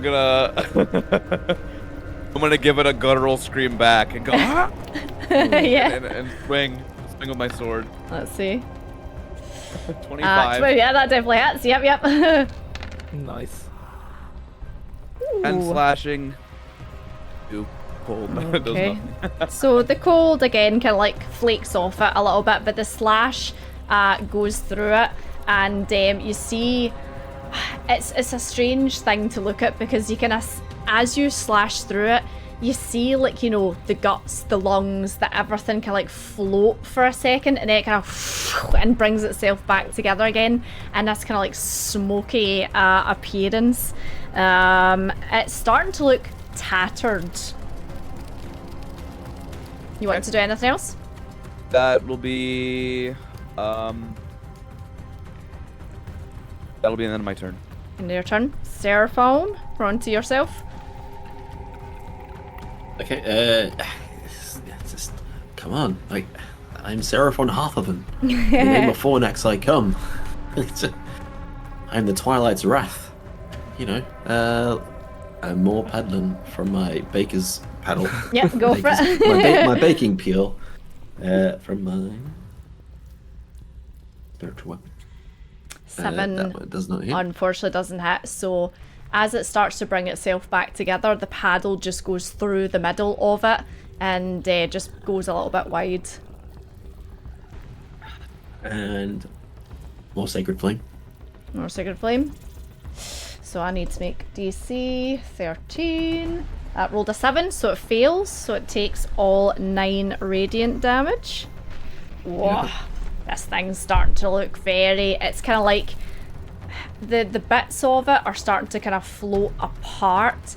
And it uses its kind of like its arms to like kind of grab onto things and try and pull them back into itself. But it's starting to just kind of split a little bit. You want to do anything else? No, thank you. Okay. Martin, we're on to yourself. Finish it, Martin. Finish it, Martin. See if I can do this.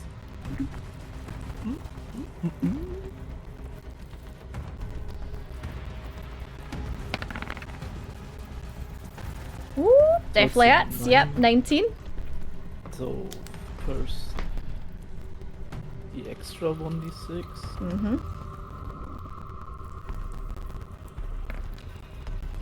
2. Mm-hmm. Then comes the rest of the damage. Ooh. So it's 13 damage, normal, and 3 radiant damage. Excellent. Let's see. So it'll be...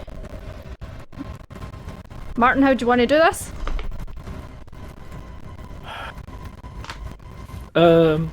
Audio cracking? Simple. Ah, no. Do you want to quickly hang up? Thank you, Grog.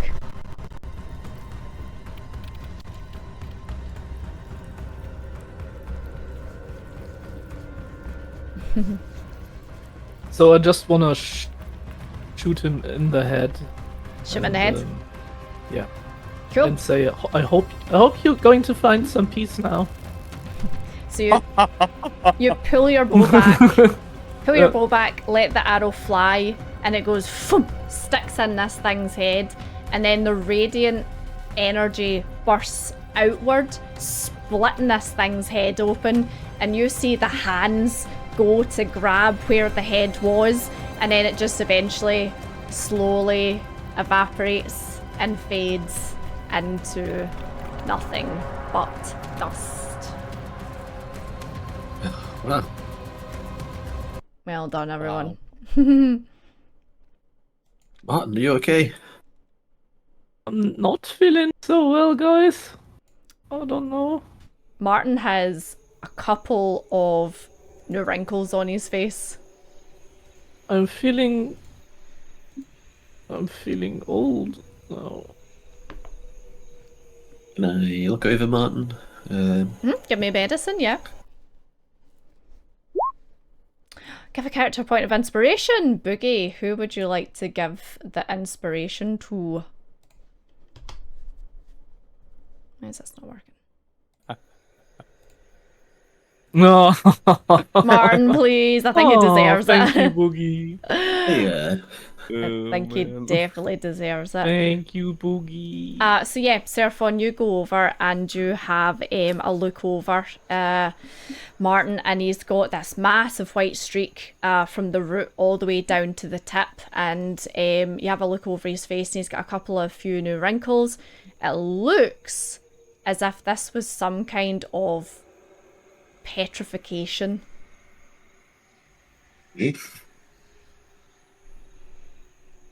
Wow, you survived that one, Martin. You're lucky not to be petrified by the looks of things. This thing was nasty.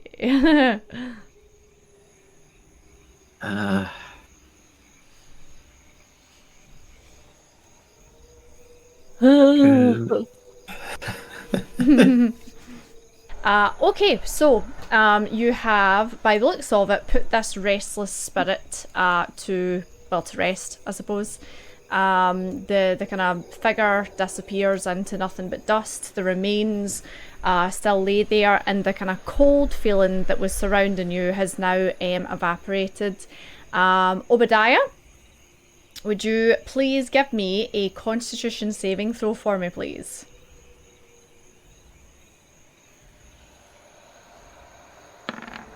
Let's see, 18? Okay. Yes. I think you're muted, are you?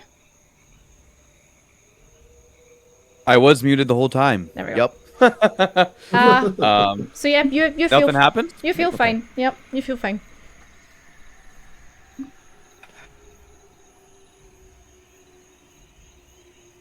I would like to look at this chest. There's a chest there. Yeah, give me a investigation roll. Yes. Investigation. Invested. 11. So you open it up, and it's much the same. There's kind of tools and stuff like that.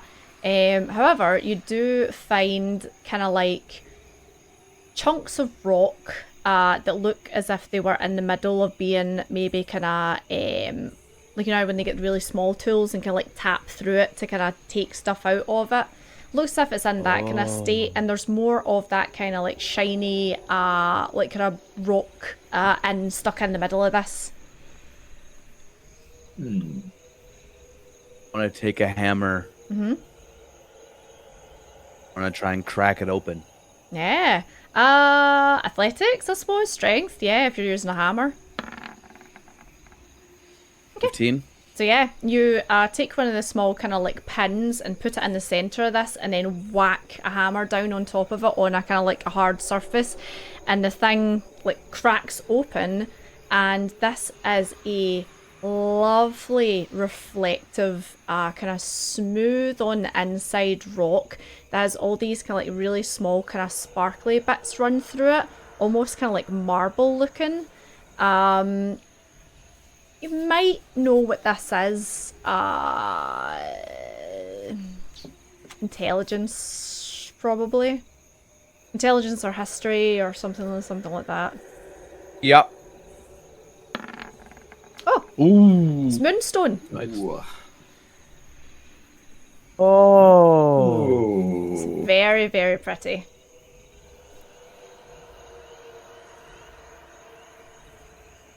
I'm going to take as many of the geodes as I can. Yeah. I'd say, I mean, you've all got kind of like a small satchel on you, so if you want to fill it, then absolutely you can fill that. Yeah, I'm going to fill it up. Okay, I'll say satchel full of moonstone geodes. Okay. Geode, I don't know. It's just what I'm thinking of. Stardew Valley. That's fine. I think that is the correct terminology for it. Okay. Wow, It's very pretty. guys, we struck it rich. I think this will help us live in better conditions. Oh, there something wrong what's with the wrong with the scary mackerel? Yeah. Well, Don't listen, you dare insult my macros! think about my retirement, Martin, and by looks, but you should too, you wrinkly bastard. Well, Obadiah chose violence. All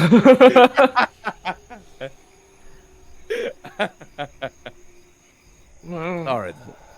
Well, you know, moonstones and what could be well, moonstones and what could be saloons lair. Oh man. It could be something. Yeah. Okay. Well, let's. Martin, you can stick behind with Seraphon. You two are looking a little drained, but I have a lot of adrenaline in me right now. Can I check Point just me. on the bones? Is there just to investigate if there's potentially maybe like another diary or something like that around? Oh yeah, you can give me investigation if you want. Absolutely. That's a good thing. Can I support him? Yeah, absolutely. Yeah. So if you want to roll with advantage, No. investigate. What was it? Investigation. Investigation. Yeah, you're looking for something. Hi Ramsey, welcome in. A 12. So yeah, you have a kind of look through and you see like the jacket and the waistcoat and the ring, and the two rings are now put together. And doesn't seem to be like a diary on them or anything, but there is a kind of like a small set of tools just in the kind of like the breast pocket, and they look as if they're kind of like, you know, well made tools for picking at rocks or tinkering or stuff like that. Okay.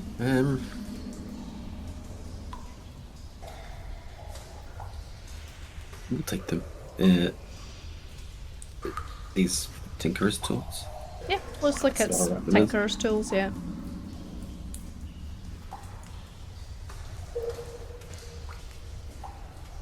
I'm imagining like a set of like, you know, like something like little hooks and little bits Yeah. and bobs and that kind of stuff. Pretty much. Yeah. All right. Well, Fornax, thanks you, Hendrik. It may come in handy. May you find your peace. Well, So, I should mention, you have spent all day traveling here, and then you had the climb up to get in here, you've been exploring in here for a couple hours, and then you've fought a spectre. Depending on what you decide to do, things might become more difficult. Ooh, that's not ominous. Bloody hell. You may experience exhaustion. Okay. Well, I think, Martin, you look like you do with some rest. Use the rest. And maybe something to eat. Or two. Okay, well, should we take a rest here? Short or end of the night? What do you think? Can we leave our horses? Can you leave the horses outside? Or would it be dangerous? Well, Well, remember earlier, area is quite vacant. it's devoid of animals, creatures. Yeah. I think they'll be okay for an extra day. And they're city horses. They, I'm sure they can hold their own. Swift kick. I would move over to the crates and see if I can find anything. Anything. Yeah, give me investigation. Eatable.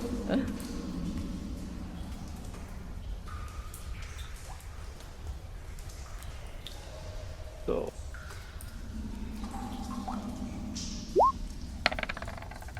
11.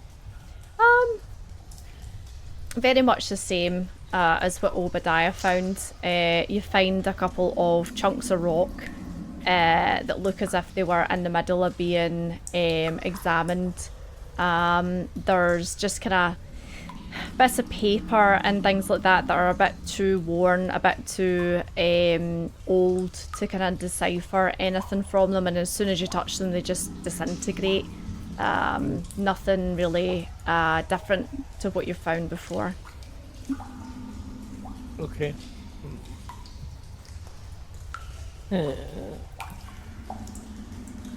Stomach is starting to rumbling. Tummy rumbly. Okay, well, Yeah. I think on that note, Martin, if we have a rest if we take a rest and a sleep, we can take shifts and Okay. go deeper into the caves tomorrow, and hopefully get on our way back to London. Okay.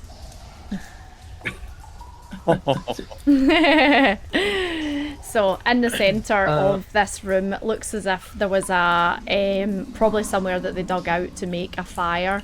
So you could, make a fire here and kind of set your. I mean, you've got like bedrolls and kind of stuff like that with you. You've got rations, so yeah, it just depends on how long you are wanting to take. If you are wanting a full rest, it's either 6 to 8 hours. Do a full. I can certainly do a full rest. I'm Yeah, exhausted from my spell casting, to be honest. yeah, we've been walking around for over, It's a full day. 12 hours. Yeah, we had a long day today. Before we go to sleep, I would go over here and I cast Nair on this tile. Okay. Like I put out the rope I had in the back and I cut part of the rope away, like 30 feet or something. Is that big And enough? Do you need then it bigger? Is that big enough, or do you want it bigger? Yeah. No, it's big enough.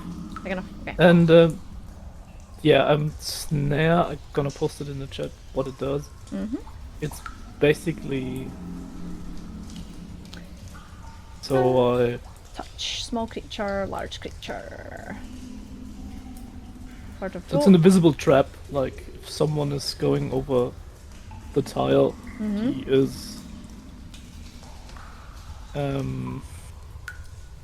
he must make a dexterity saving throw or fall prone and is hoisted in the air, and then he's hanging upside down 30 feet above. Okay, So it's like he's become restrained, so that there's no No one's sneaking up on you. unwelcome surprise when we rest here. Okay, that's fine. And yeah, we'll create the fire, we'll light the fire, and get that stoked up so we have extra light. Excellent. That reminds me of like the Ewok traps from Star Wars. Yeah. Ooh, Tangelo, roll on the random events table. Now, this is interesting because these are kind of deep in the woods at this point. So Yeah, we wait too deep to pull out. yeah. So you talk amongst yourselves, and I'll have a look at this and see what I can do. I think there is ones for the forest, but I'm just gonna check. Martin, if you want, I can offer you a cigarette. Sometimes it helps with my hunger. If I felt like You I have haven't rations. Oh my god. had enough food. Okay. We can try. Yeah, well, I mean, yeah, okay, here we go. I'll give you a cigarette there, okay? Yeah, help with the hanger, you know? Okay. I'll try. Martin don't know how he does that thing. He's stick it in his mouth, and almost like he's like stick it in his mouth and chew on it, but he's like, oh no, that's not how you do this. That's not right. And then Here, allow me, and I'll light his first cigarette. I'll light at the tip and say, just inhale it, and then just exhale. That's simple. Yeah. Martin, it tastes foul. He gave you the green puff. They're nasty, cheap cigarettes. He didn't give you one of the Black Ox ones. you can have it back. I'm sorry. Seraphon, would you roll me a d6, please? Sure. But thank you. Yeah, no problem. 4. Okay. So, as you are sitting there, and you start to get the fire going, and your eyes kind of like adjust to the dim light that's around you, you see the kind of like the sparkly kind of like reflection coming from the roof and the sides of this area. However, something else does catch your attention. There seems to be a very, very faint green glow coming from a patch of mushrooms growing in the corner. Well, I'm gonna check these bioluminescent mushrooms out. Yeah, and they're glowing like a glow stick green. Okay, so I'll just let's say they're like down here or something like that. I'll just draw them in. There we go. All right, cool. So there's a very small patch of them. Okay. You know, interesting. Can I? Do I know what these are? Nature. Probably A wee nature check for me. Let's check it out. I probably know nothing. You're like, Don't know yeah, much about green mushrooms." glowing mushrooms. Yeah. You've never seen you've seen mushrooms before, especially when you've been a country boy, but you've never seen green glowing mushrooms before. Martin, Obadiah, you see these mushrooms?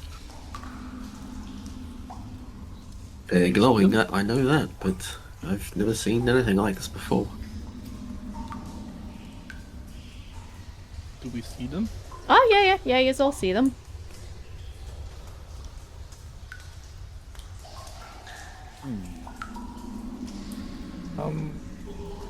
Trying to remember if I heard anything about green glowing mushrooms. Yeah, it would be nature if you're wanting to do checks. That's fast. Thank you. Nature. Nature. Nature.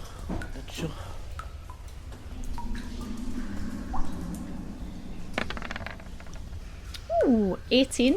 So you kind of like bend down and have a look at them, and you've never seen these before in real life. However, you have read about different types of flora and fauna, especially where you've been a ranger, and you remember reading a book that this druid had wrote years and years ago, and you remember a passage in it about mushrooms that only grew in dark places, so like caves and like kind of deep underground and stuff like that. And they are non-poisonous, and they have slight healing properties to them. I'm gonna scoop up one of the mushrooms. And I stick it in my mouth. And I'm going to chew. Yeah, so as you begin to chew, one or two of the wrinkles on your face disappear, and you get 2 hit points back. Oh, thank you. Oh, nice. Oh, I read of those mushrooms. They're not poisonous, and they can heal a bit. So if you're injured, you should grab one. Oh, well. Tell you what, let's take what we can. I'm just gonna tap the top of them to release the spores. So there's 3 now remaining. Nah, 4. It's fine. There's 4. Oh, okay. So I'll just Bon appetit. oh, thank you. I'll just place them in my bag or pocket. Yeah. So you now have 4 small mushrooms, and if you eat one of them, it'll give you exactly 2 hit points back. Ooh, nice. Nice. Thank you. Strange items, but there you go. Oh, very good. That's cool. I'll just hand 2 to Martin, 1 to Obadiah, and keep 1 for myself.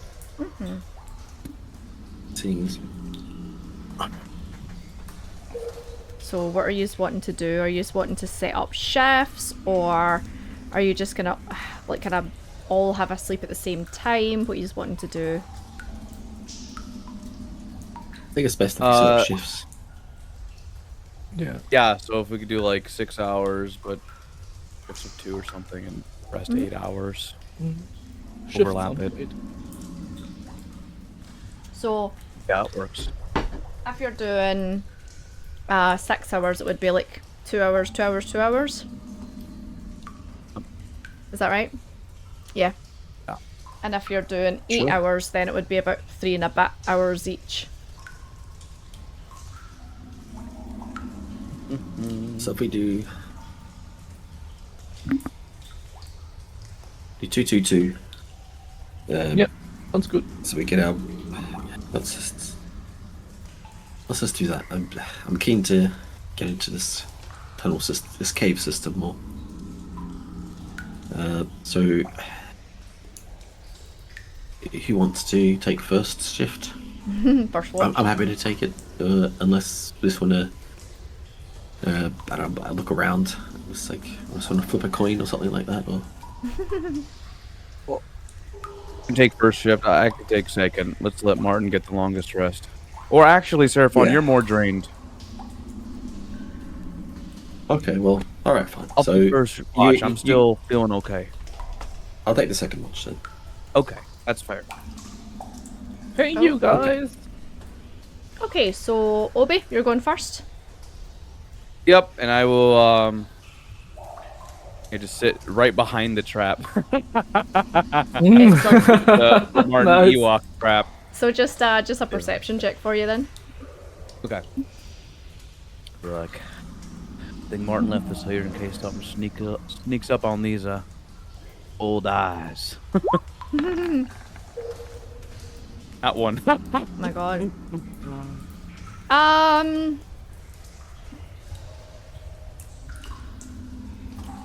Okay. So you are sitting and you've had a very, very busy and long day. So you're kind of like, sitting there, cross legs, cross armed, and you're looking at the trap, and then you're kind of like, And kind of like your head's like kind of nod, and then you're kind of like back up again, you know. And you close your eyes for a second, and then you open them back up. And standing at the other side of the trap, let's see if I've got a token I can use. Oh, Lord. Oh yeah, I'll use just past one. Where was it? Yeah. There we go. It looks like a ravenous dog, but it's a wolf. A grey wolf is standing there. It kind of like is looking at you and like snarling, but not approaching you. It's just snarling at you. So it's baring its teeth at you.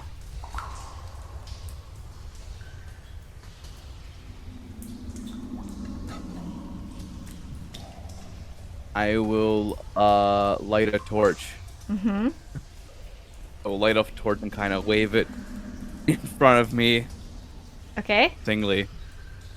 Give me intimidation. Okay. Ooh. Nice. 15, okay. Let's see. Okay. So the wolf kind of like snaps at you, snaps its jaws a couple of times and bares its teeth, but then slowly backs away from you and disappears into the cave.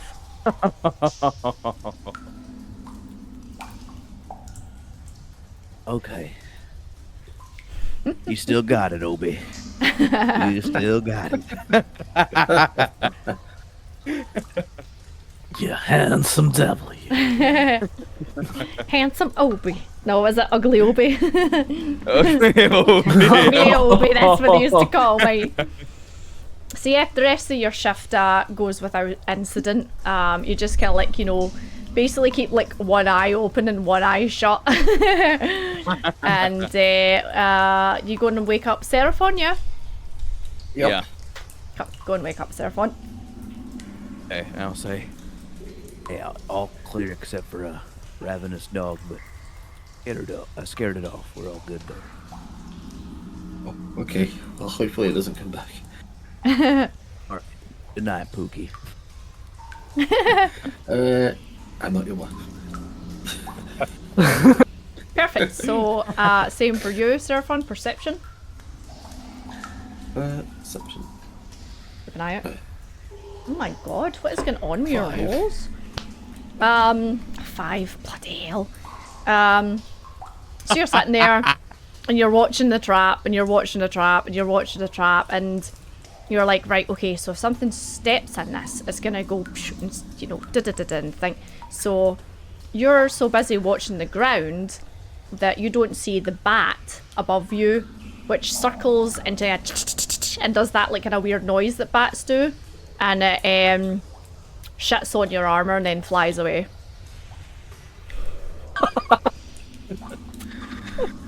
God. I want to polish the damn plate. God damn it. So Be Justin.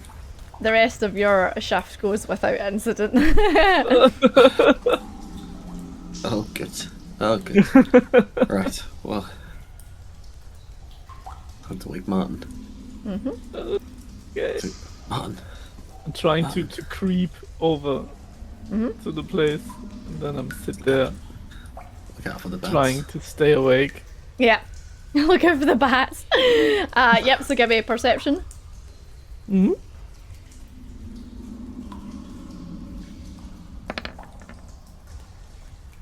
Yeah. So you 13. see a couple of bats down the corridor, just kind of like flying round. And apart from them, you don't really see or hear much. Apart from, you know, the kind of the dripping coming from deep inside the cave somewhere. And the rest of your shift goes without incident.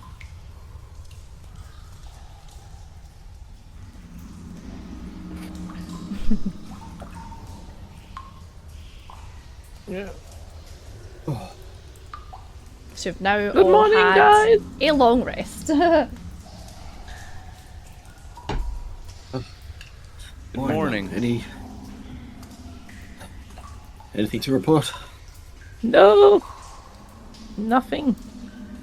All was nice and quiet.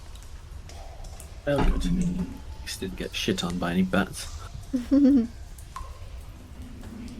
Right, well, I'm sorry to hear that. that's fine.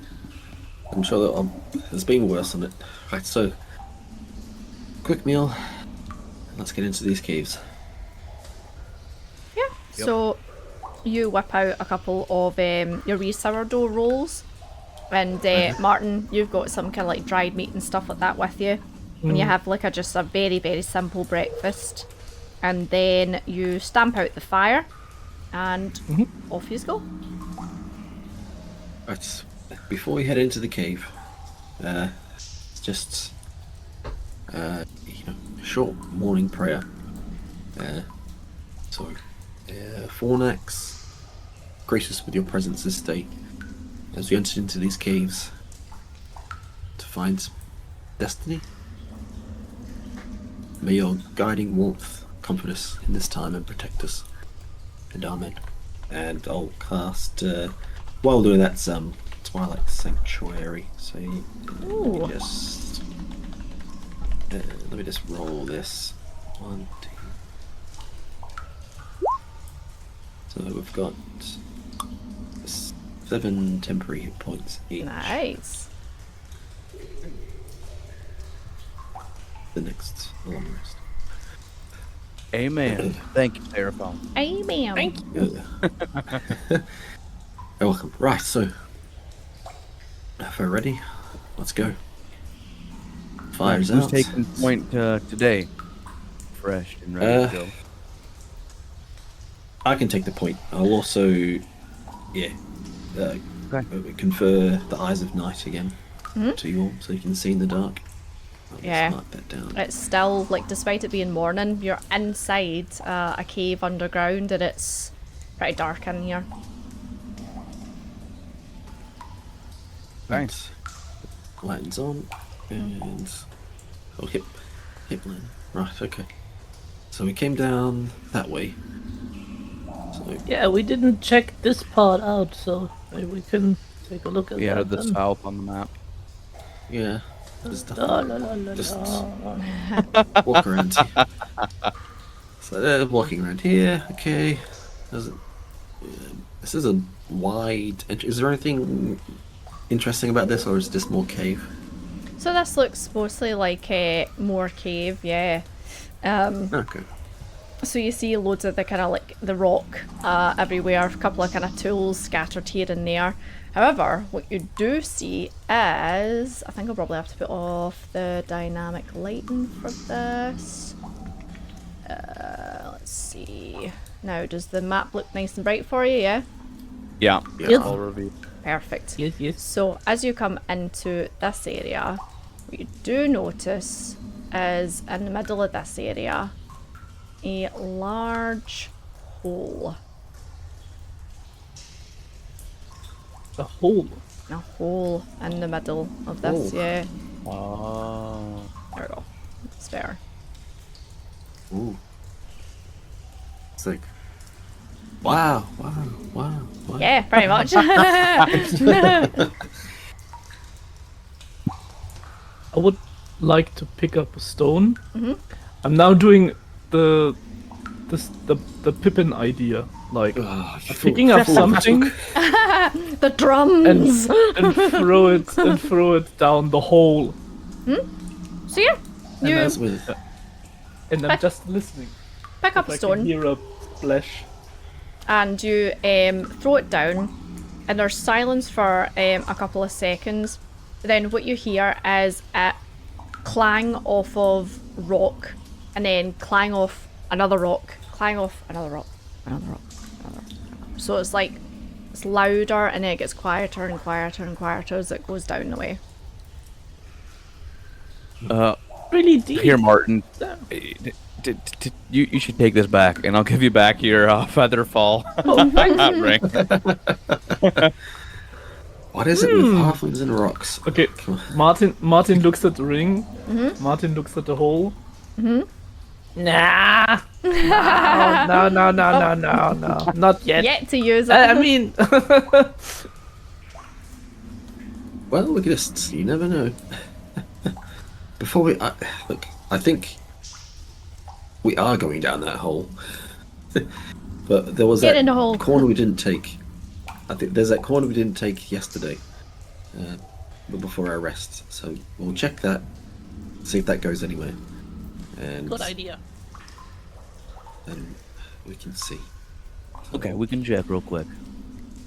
Well, it won't take long. I'm sure it's not a trap or something.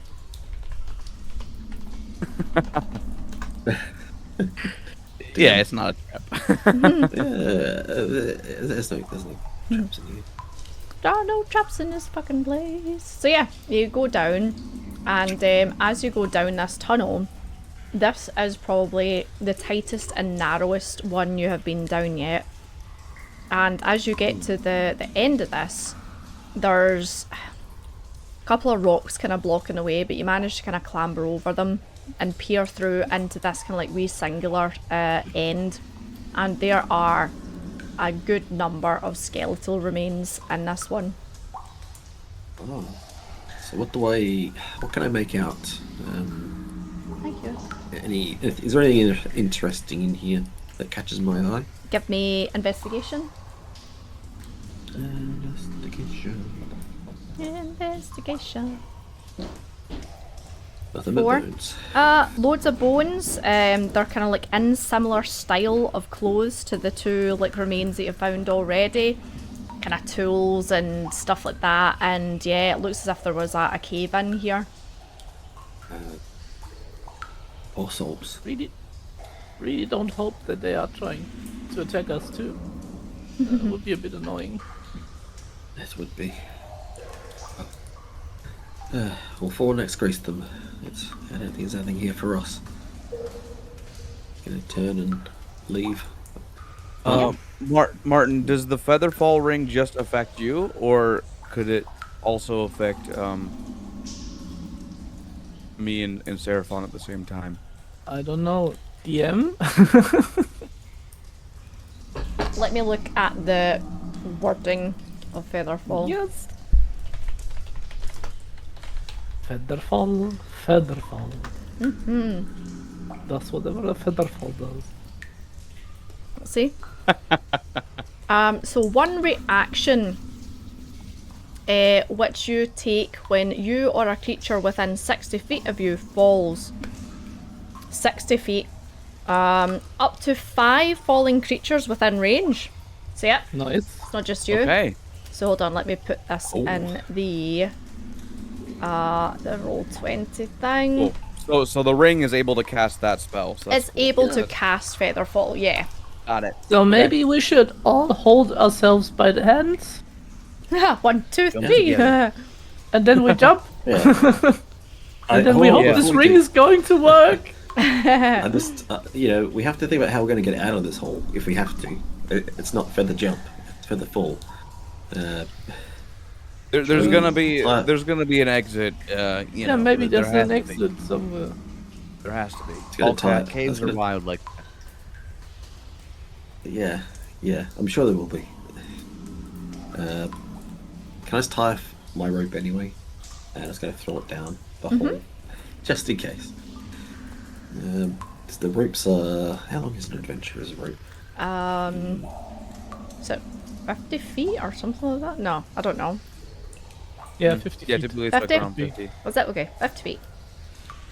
Cool. So you find a rock and you tie the rope round it, and just give me a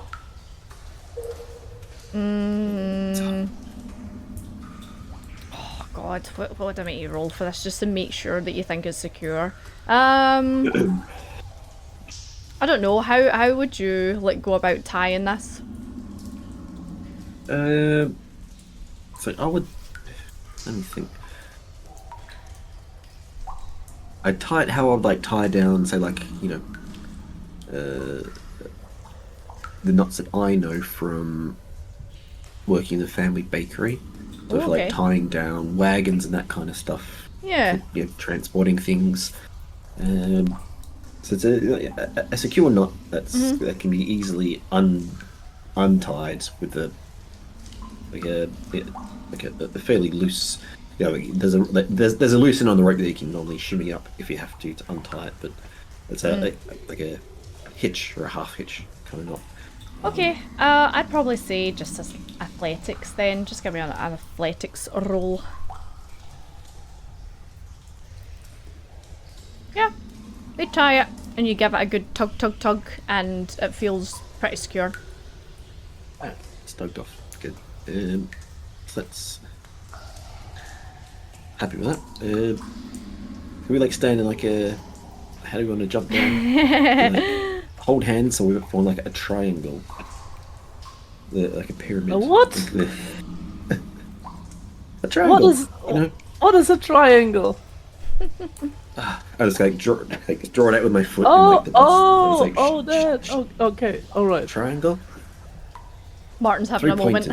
Three-sided. All right. Oh, like a piece of cake. Okay, cool. Yes, like a piece of cake. With the 3 points. So, so we're like this. If it's not food, Martin doesn't know. Yeah. So, does the ring? Do you have to do anything special with the ring, Martin? I don't know. Or do we just? Maybe we Just go and jump? yeah, just jump together. So it's a reaction. So you would jump, and then you would either cast Featherfall immediately, or you would wait until you were at a certain point and then cast it. The difficulty with this jump is you can't really see like down into the darkness that far. You kind of see like the sides of this thing, but you can't see the bottom, so might need to do some So I would guesswork. Yeah, I think I would. If as soon as we jump and are in free falling, I would definitely cast it immediately. Martin, can you light that torch and throw it down? Or Obadiah? If I would have a torch, sure. I don't have anyone Yeah. left. Yeah. This one from the wolf. Just drop it down in there. All right. Yep. So you light it up, Let it in. drop it down, and you see it Sure, go I mean- down. You see it go down, it kind of clang, clang, clang, clang, and you see it kind of bounce off a couple of things, but then it kind of disappears down into the darkness. Ooh. Deep hole. Okay, well. We're in Come your on, guys. hands. Do you want to live forever? Yes. But Yeah. Wait, what? All right. I Undead will jump. dragon ball. Ooh. let's jump together. Alright, yeah. Ah! So yeah, use jump in to this hole, and Martin, are you casting Featherfall immediately? Yes. Perfect. So you just jump in, and you start free falling for a couple of seconds, and then Martin, you just kind of like give the ring like a little rub with your free hand, your thumb, and you feel this kind of like blast of air from below you push you up, and there's these kind of like ethereal feathers that start to kind of like swirl around you all, and these are dropping down. And as these are going down, your hit lanterns light up the side of this hole, and you kind of see water and everything running down it. And it's quite large. It's maybe around dragon size, for example. And as you get down to the kind of near the bottom of this, you then see where the rock and the torch kind of bounced off.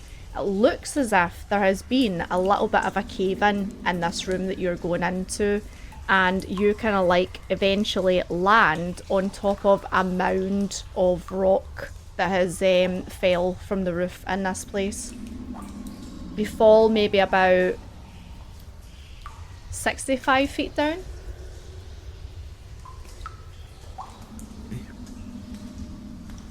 Oh wow.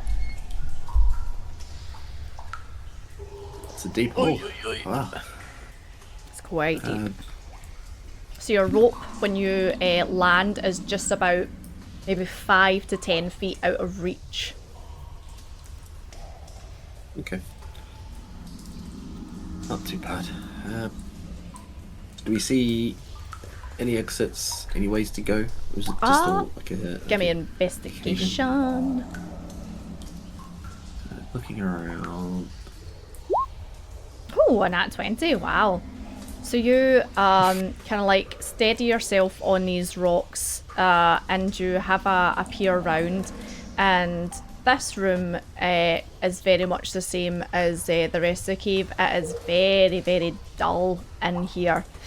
You have a kind of a quick can't even say that, a quick sweep round, and it seems to be solid walls in here, apart from the rubble that is kind of like surrounding you and the surrounding mound that you are currently on. Huh.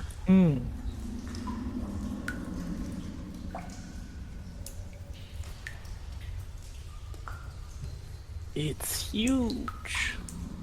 It's like a big open cavern, this area.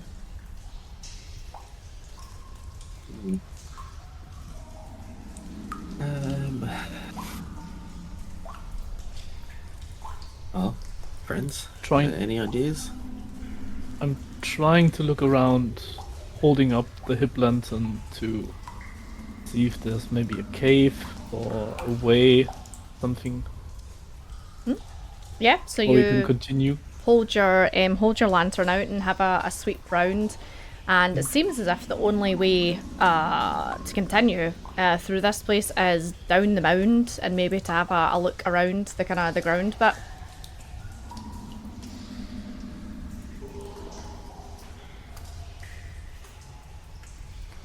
Okay, so let's get down this mound and have a look.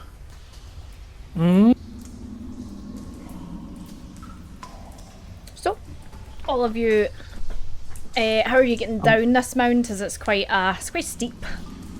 I wanna sit on my bum, and then I'm gonna Slide? like, how you can call it? Yeah, glide down Okay. one by one, very, very, very carefully.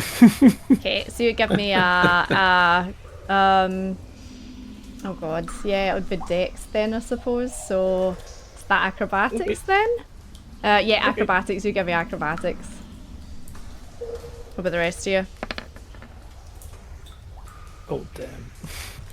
You can have. I will just. I'll try and follow Martin. Acrobatics The from best of yourself my then? ability. Yeah. 18. Okay. And Seraphon? I'm gonna use my warhammer. It's like a Oh, like a cane. hiking stick. Yeah. Like a cane, just to like stick that in the ground and you know, walk slowly down. But I'm like using that as like to support me. as I Yeah. go in, so I'm going from like Same for yourself then. Acrobatics. Warhammer might lower the Sure. DC a little bit. You sure that's not strength? You're being slow and methodical with your stick. You're not slamming it in the ground as you're walking. 15. Okay, so Martin, you kind of lose your footing a little bit, and you kind of like you slide down pretty fast. You're trying to be dexterous, but you kind of like you end up catching on all the kind of like small loose rocks and kind of woo like all the way down. Obi, you just see Martin kind of go vroom, like kind of skid past you. And Obadiah and Seraphon, you two manage to kind of like slowly pace yourself down to the bottom.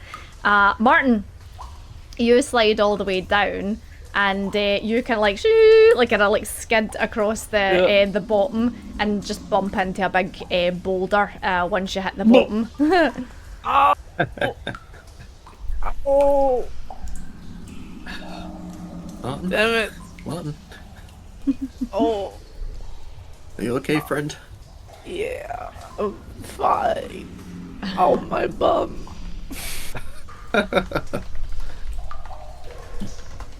Trying to get up. I'm trying to use the rock as some kind of help nice. to get up. It's easy enough. You managed to pull yourself up. A little bit sore, a little bit achy, but you're not like, you know, damaged or anything like that. Okay. And as you I just tried back and look at the. Go on, sorry. no, I was just gonna say, as you stand up and you kind of like now get a kind of like a sense of how large this kind of like this opening you're in. This place is huge. It's maybe around like 100 feet, something like that, like all kind of like round the way.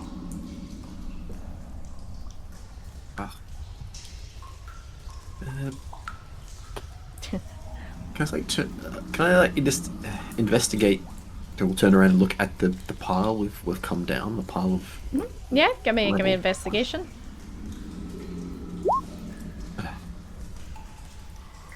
Let's see. A 2. 2. Looks like a big pile of rocks that look as if they've been there for a while. A cave in or something like that.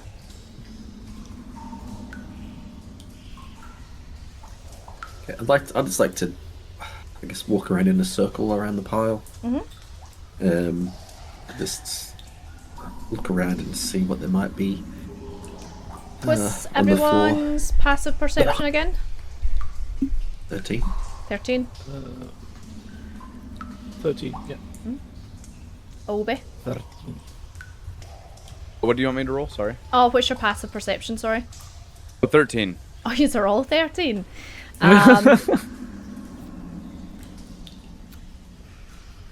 As you kind of like start walking round, you notice a couple of rocks from this formation slide down.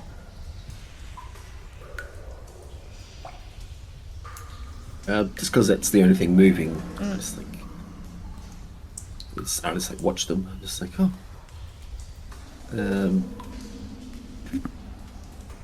Have they dislodged from somewhere? So they're dislodged from the pile, the mountain of rubble. Give me perception. Have a see what you can see.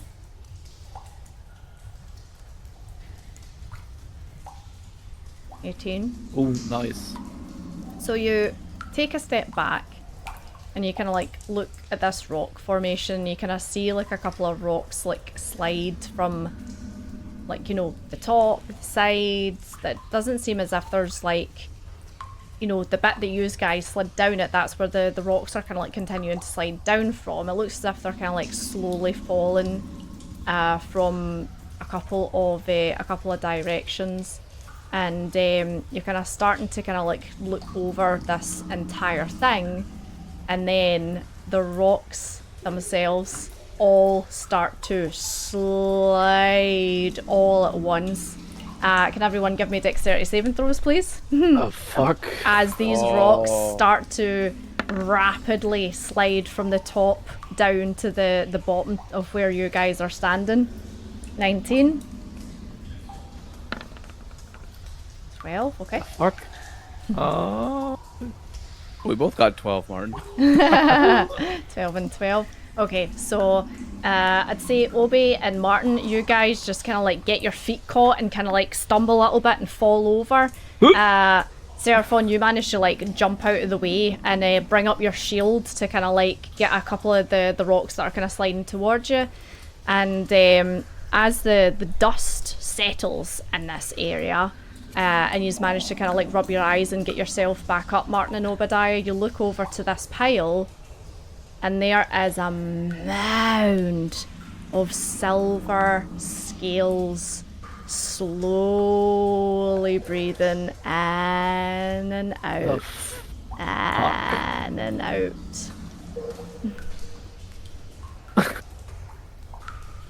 Saluna. Oh no.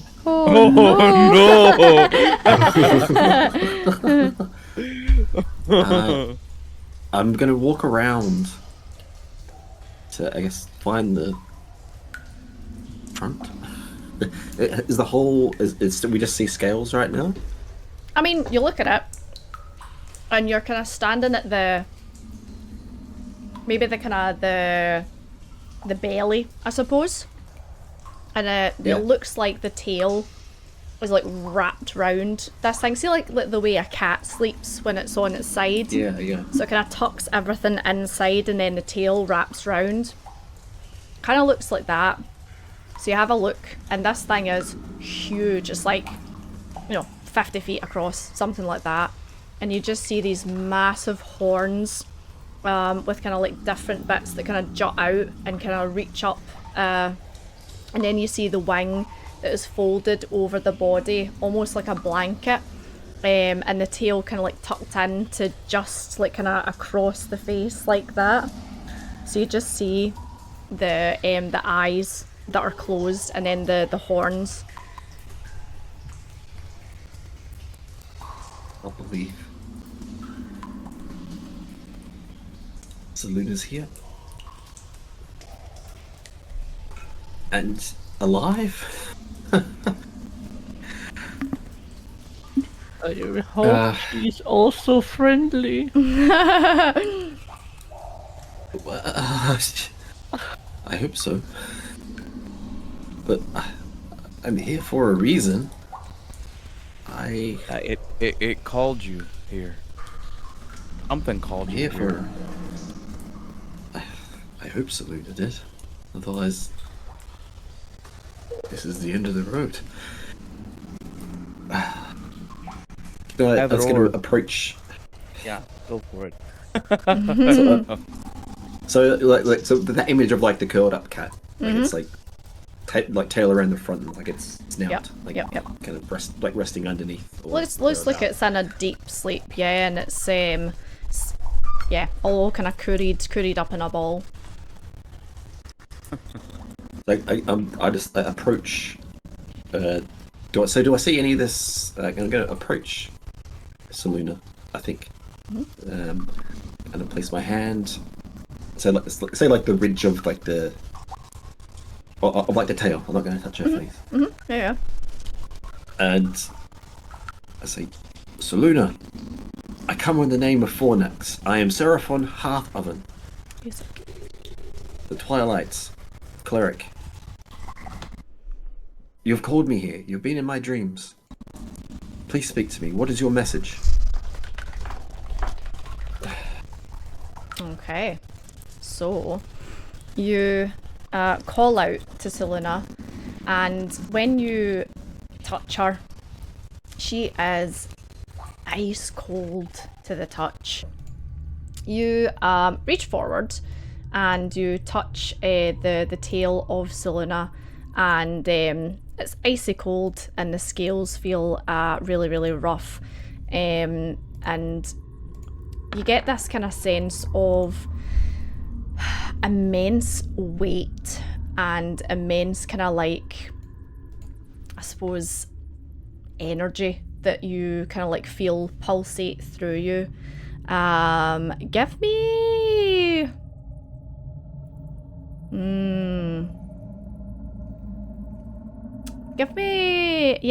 a persuasion. Okay. With guidance. With guidance. Go for it. Ooh, 18. Oh, 21. Okay, dokies.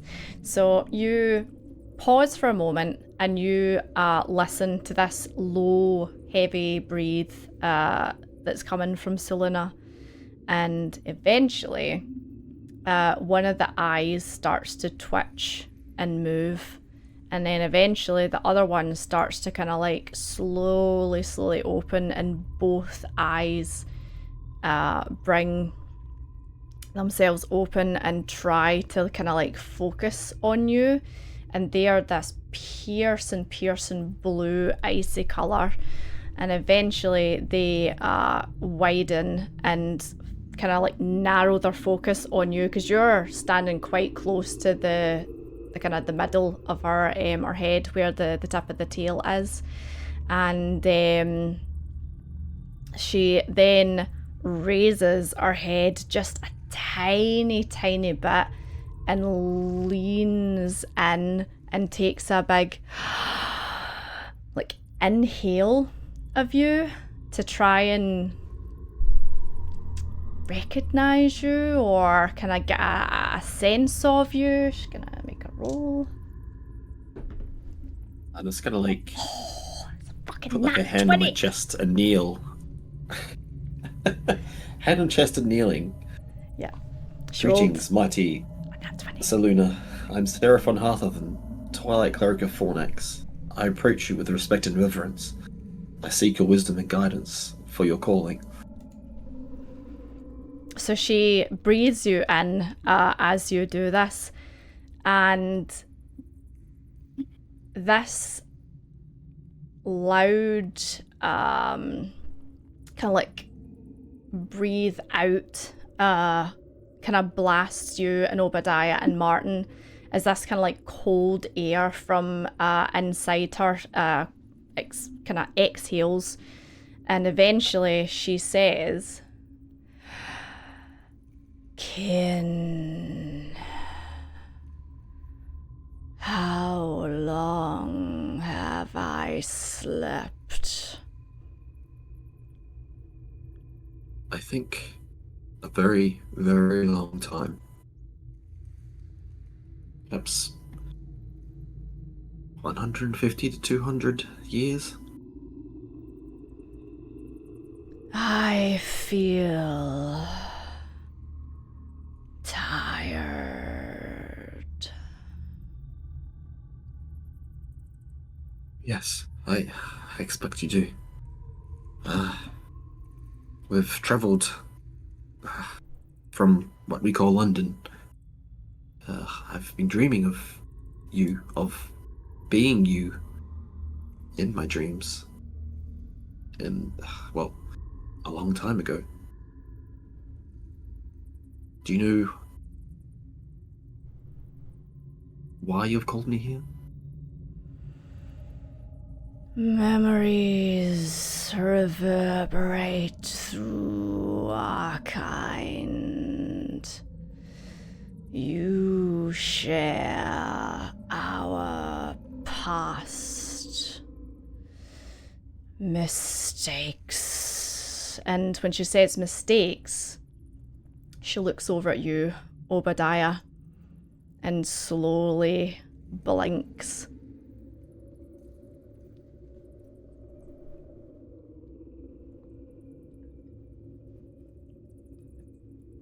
Mistakes? You mean humans?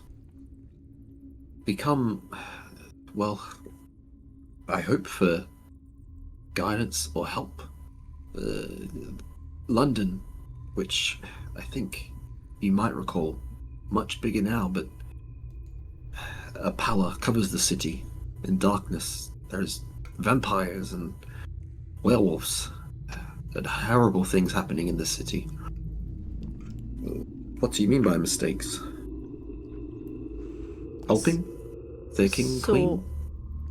She takes another few deep breaths, and you can tell that this conversation that you're having with her just now is very laboured and taxing on her. So she takes a good while to answer, but she looks away from Obadiah and looks back to you, Seraphon, and she says, "Regret for not helping them."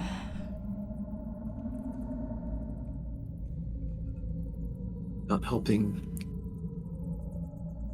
the king and queen of the land. If there was ever a time to help, it's now. the country could fall. A disease is rotting London. And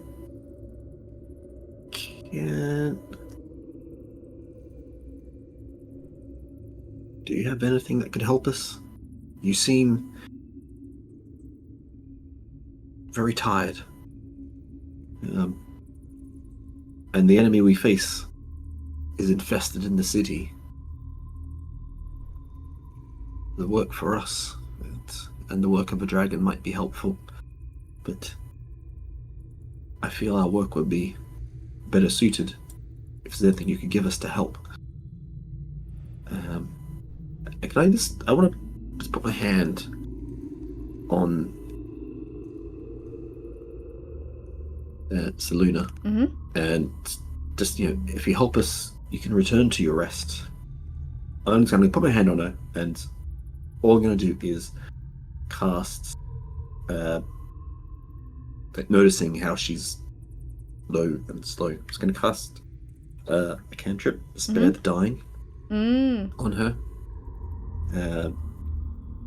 So she just sleeps, I suppose. Can you pop that in chat for me? Your... One action, touch. You touch a creature that has 0 hit points. The creature becomes stable. The spell has no effect on undead and constructs. Okay, I'm just gonna... 2 seconds. Okay.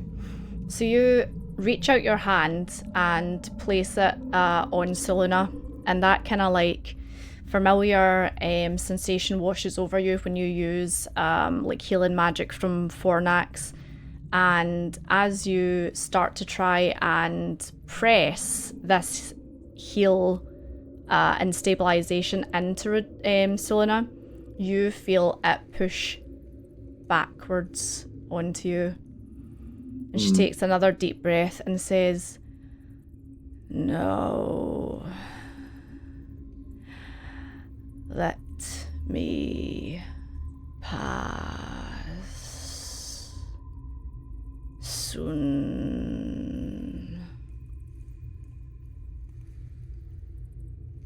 But we need you. We need your help. You can pass. Think. From what I know, which is only children's stories now, I think you deserve that. I'm sorry for trying to make you linger longer in this world.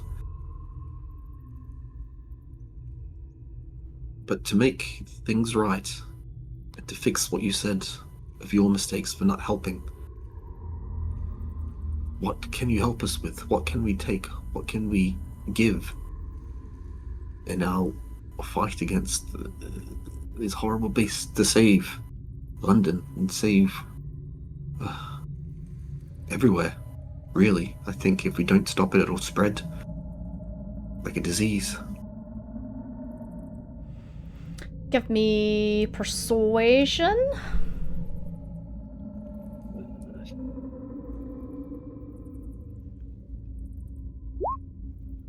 Oh, yes. 21. Oh.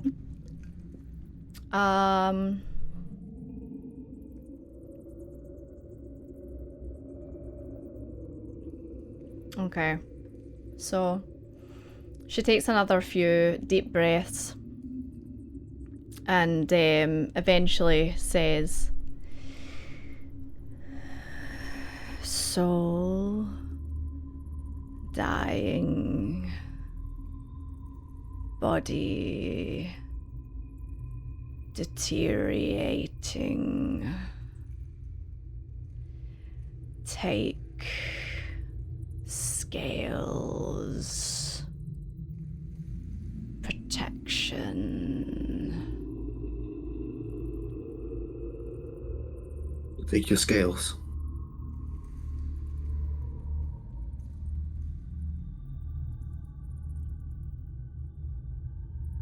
Well, we will do this with respect. And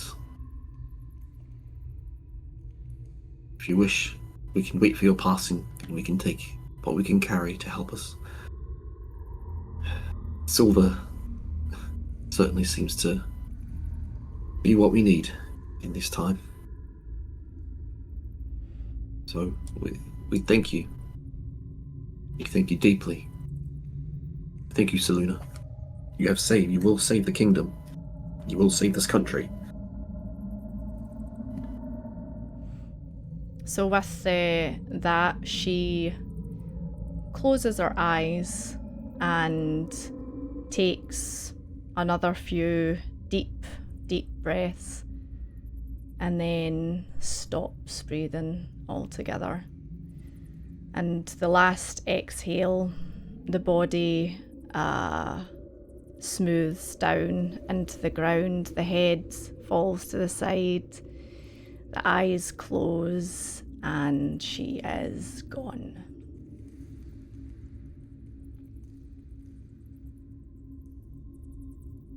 The legend is dead.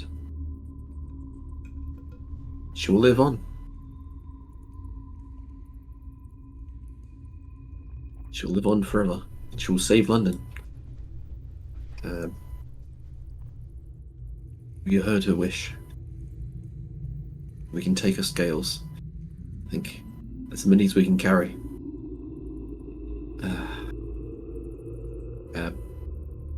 And just out of respect and reverence, I'll, I guess, take the most immediate one to me, and just pick it up and salute. And, Born expresses and thank you, and just I will leave that one and lay it down just on her head, and start collecting some scales. So these scales, they're quite large. They're probably around maybe just slightly bigger than your torso. Okay. So, and they're quite weighty as well. You think you would maybe be able to carry maybe 2 at a push each. Martin, you'd probably only be able to carry 1 because of the size of them. They are large and they are heavy. It would, if you were to try and take more, it would definitely slow you down significantly. Right. Well, let's take just what we need. I think we need haste. We have jobs waiting in London. We have people to save and things to do. Vampires to kill. Martin is trying to clean the tears from his eyes. Nods. Yeah. Say, Seluna, we'll try and make things right on your behalf. Do our best to protect and save the children. Oh well, noble dragon. May your spirit soar to the realms beyond, and your wisdom and might will be eternal. You will live on forever. I hope you find peace amongst the stars in the twilight. And your legacy will live on. Rest in power and glory, dear Seluna.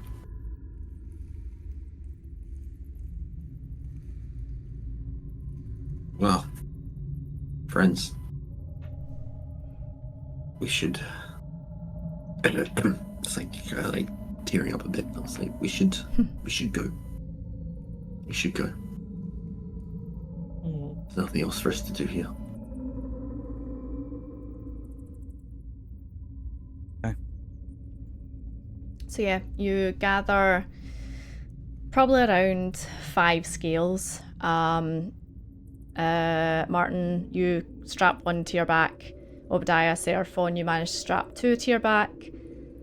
You climb up a couple of the rocks, and there's a small jump to get to the rope. However, with Featherfall, you kind of take a couple of jumps at it, and you manage to catch it and pull it over to where you are. You pull yourselves up out of the deep hole, and then you scramble back up to the top layer of the cave, and you make your way slowly back to the entrance. Is there anything else you're wanting to do before you leave the cave?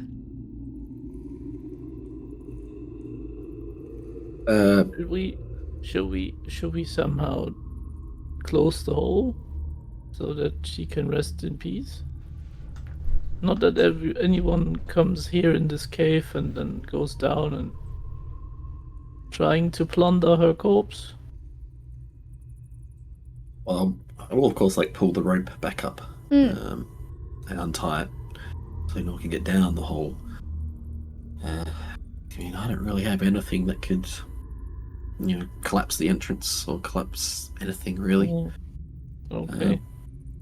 We'll just have to trust to its seclusion and its inaccessibility, I think. All right. I mean, you guys are adventurers and you struggled to get up here. Yeah, no one's gonna randomly find and stumble across this. It'll be very, very... That's what I'm thinking, at least. Yeah, and anyone who does deserves it, to be honest. True, yeah. Other adventurers can partake. So yeah, you bring yourself back out to the entrance of the cave, and you pull any ropes and any supplies that you had back with you. You scramble your way down using the pittons and the rope that Obadiah had put in before. And sure enough, your 2 horses are still tied up down near the bottom. Let's go. Yeah. So you That's would think this was maybe around 12 o'clock in the afternoon, something like that. Okay. Okay. Well, thank you, friends, for coming here with me. Could have done it without you. And I think what we have here will absolutely help us against these vampires. I'm not sure how to best use them, really, but I'm sure we'll figure out something. Maybe the blacksmith could make something out of it. Blacksmith, yeah.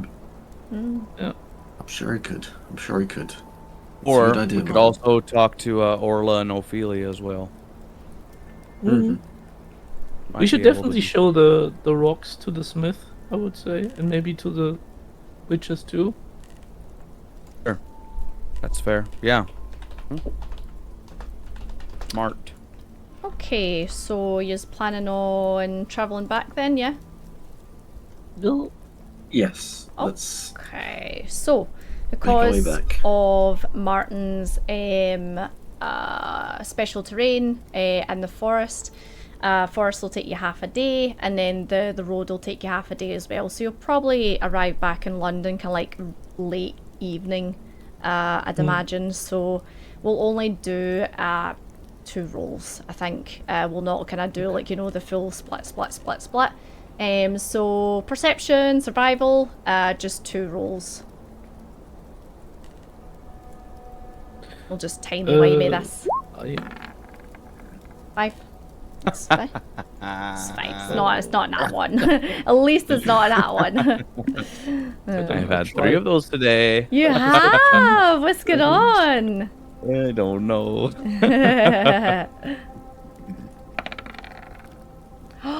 Wow. Okay, Nice. Martin, you rolled super, super high, so you get to see this.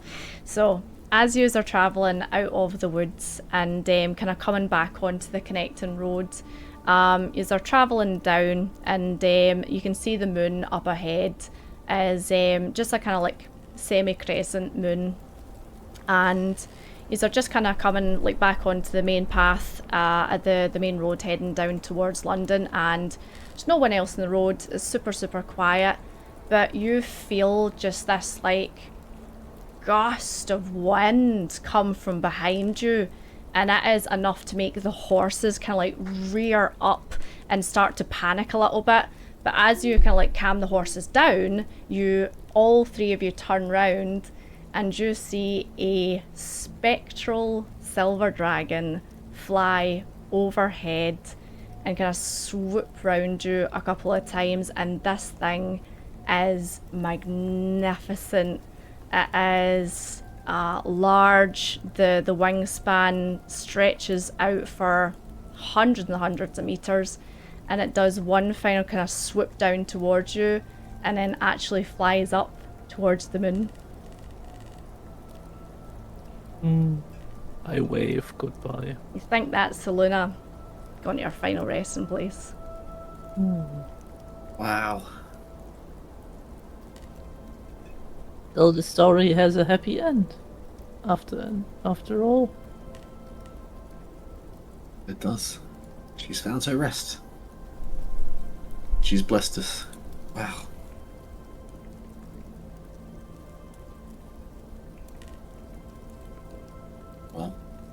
Well, we have a mandate from a dragon now, so we have to carry it through.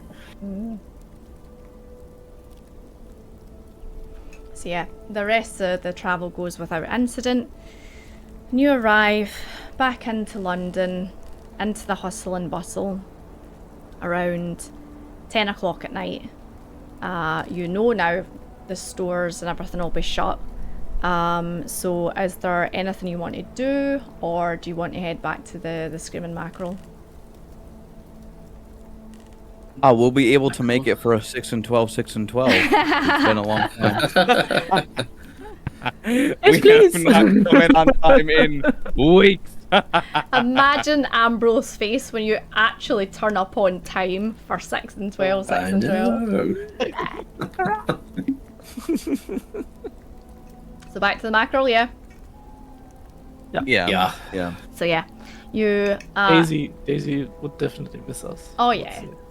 So you take the horses, and Ambrose is kind of flung together like a little semi-functional like kind of pitching post slash stall for the horses for you round the back. Next to the bins.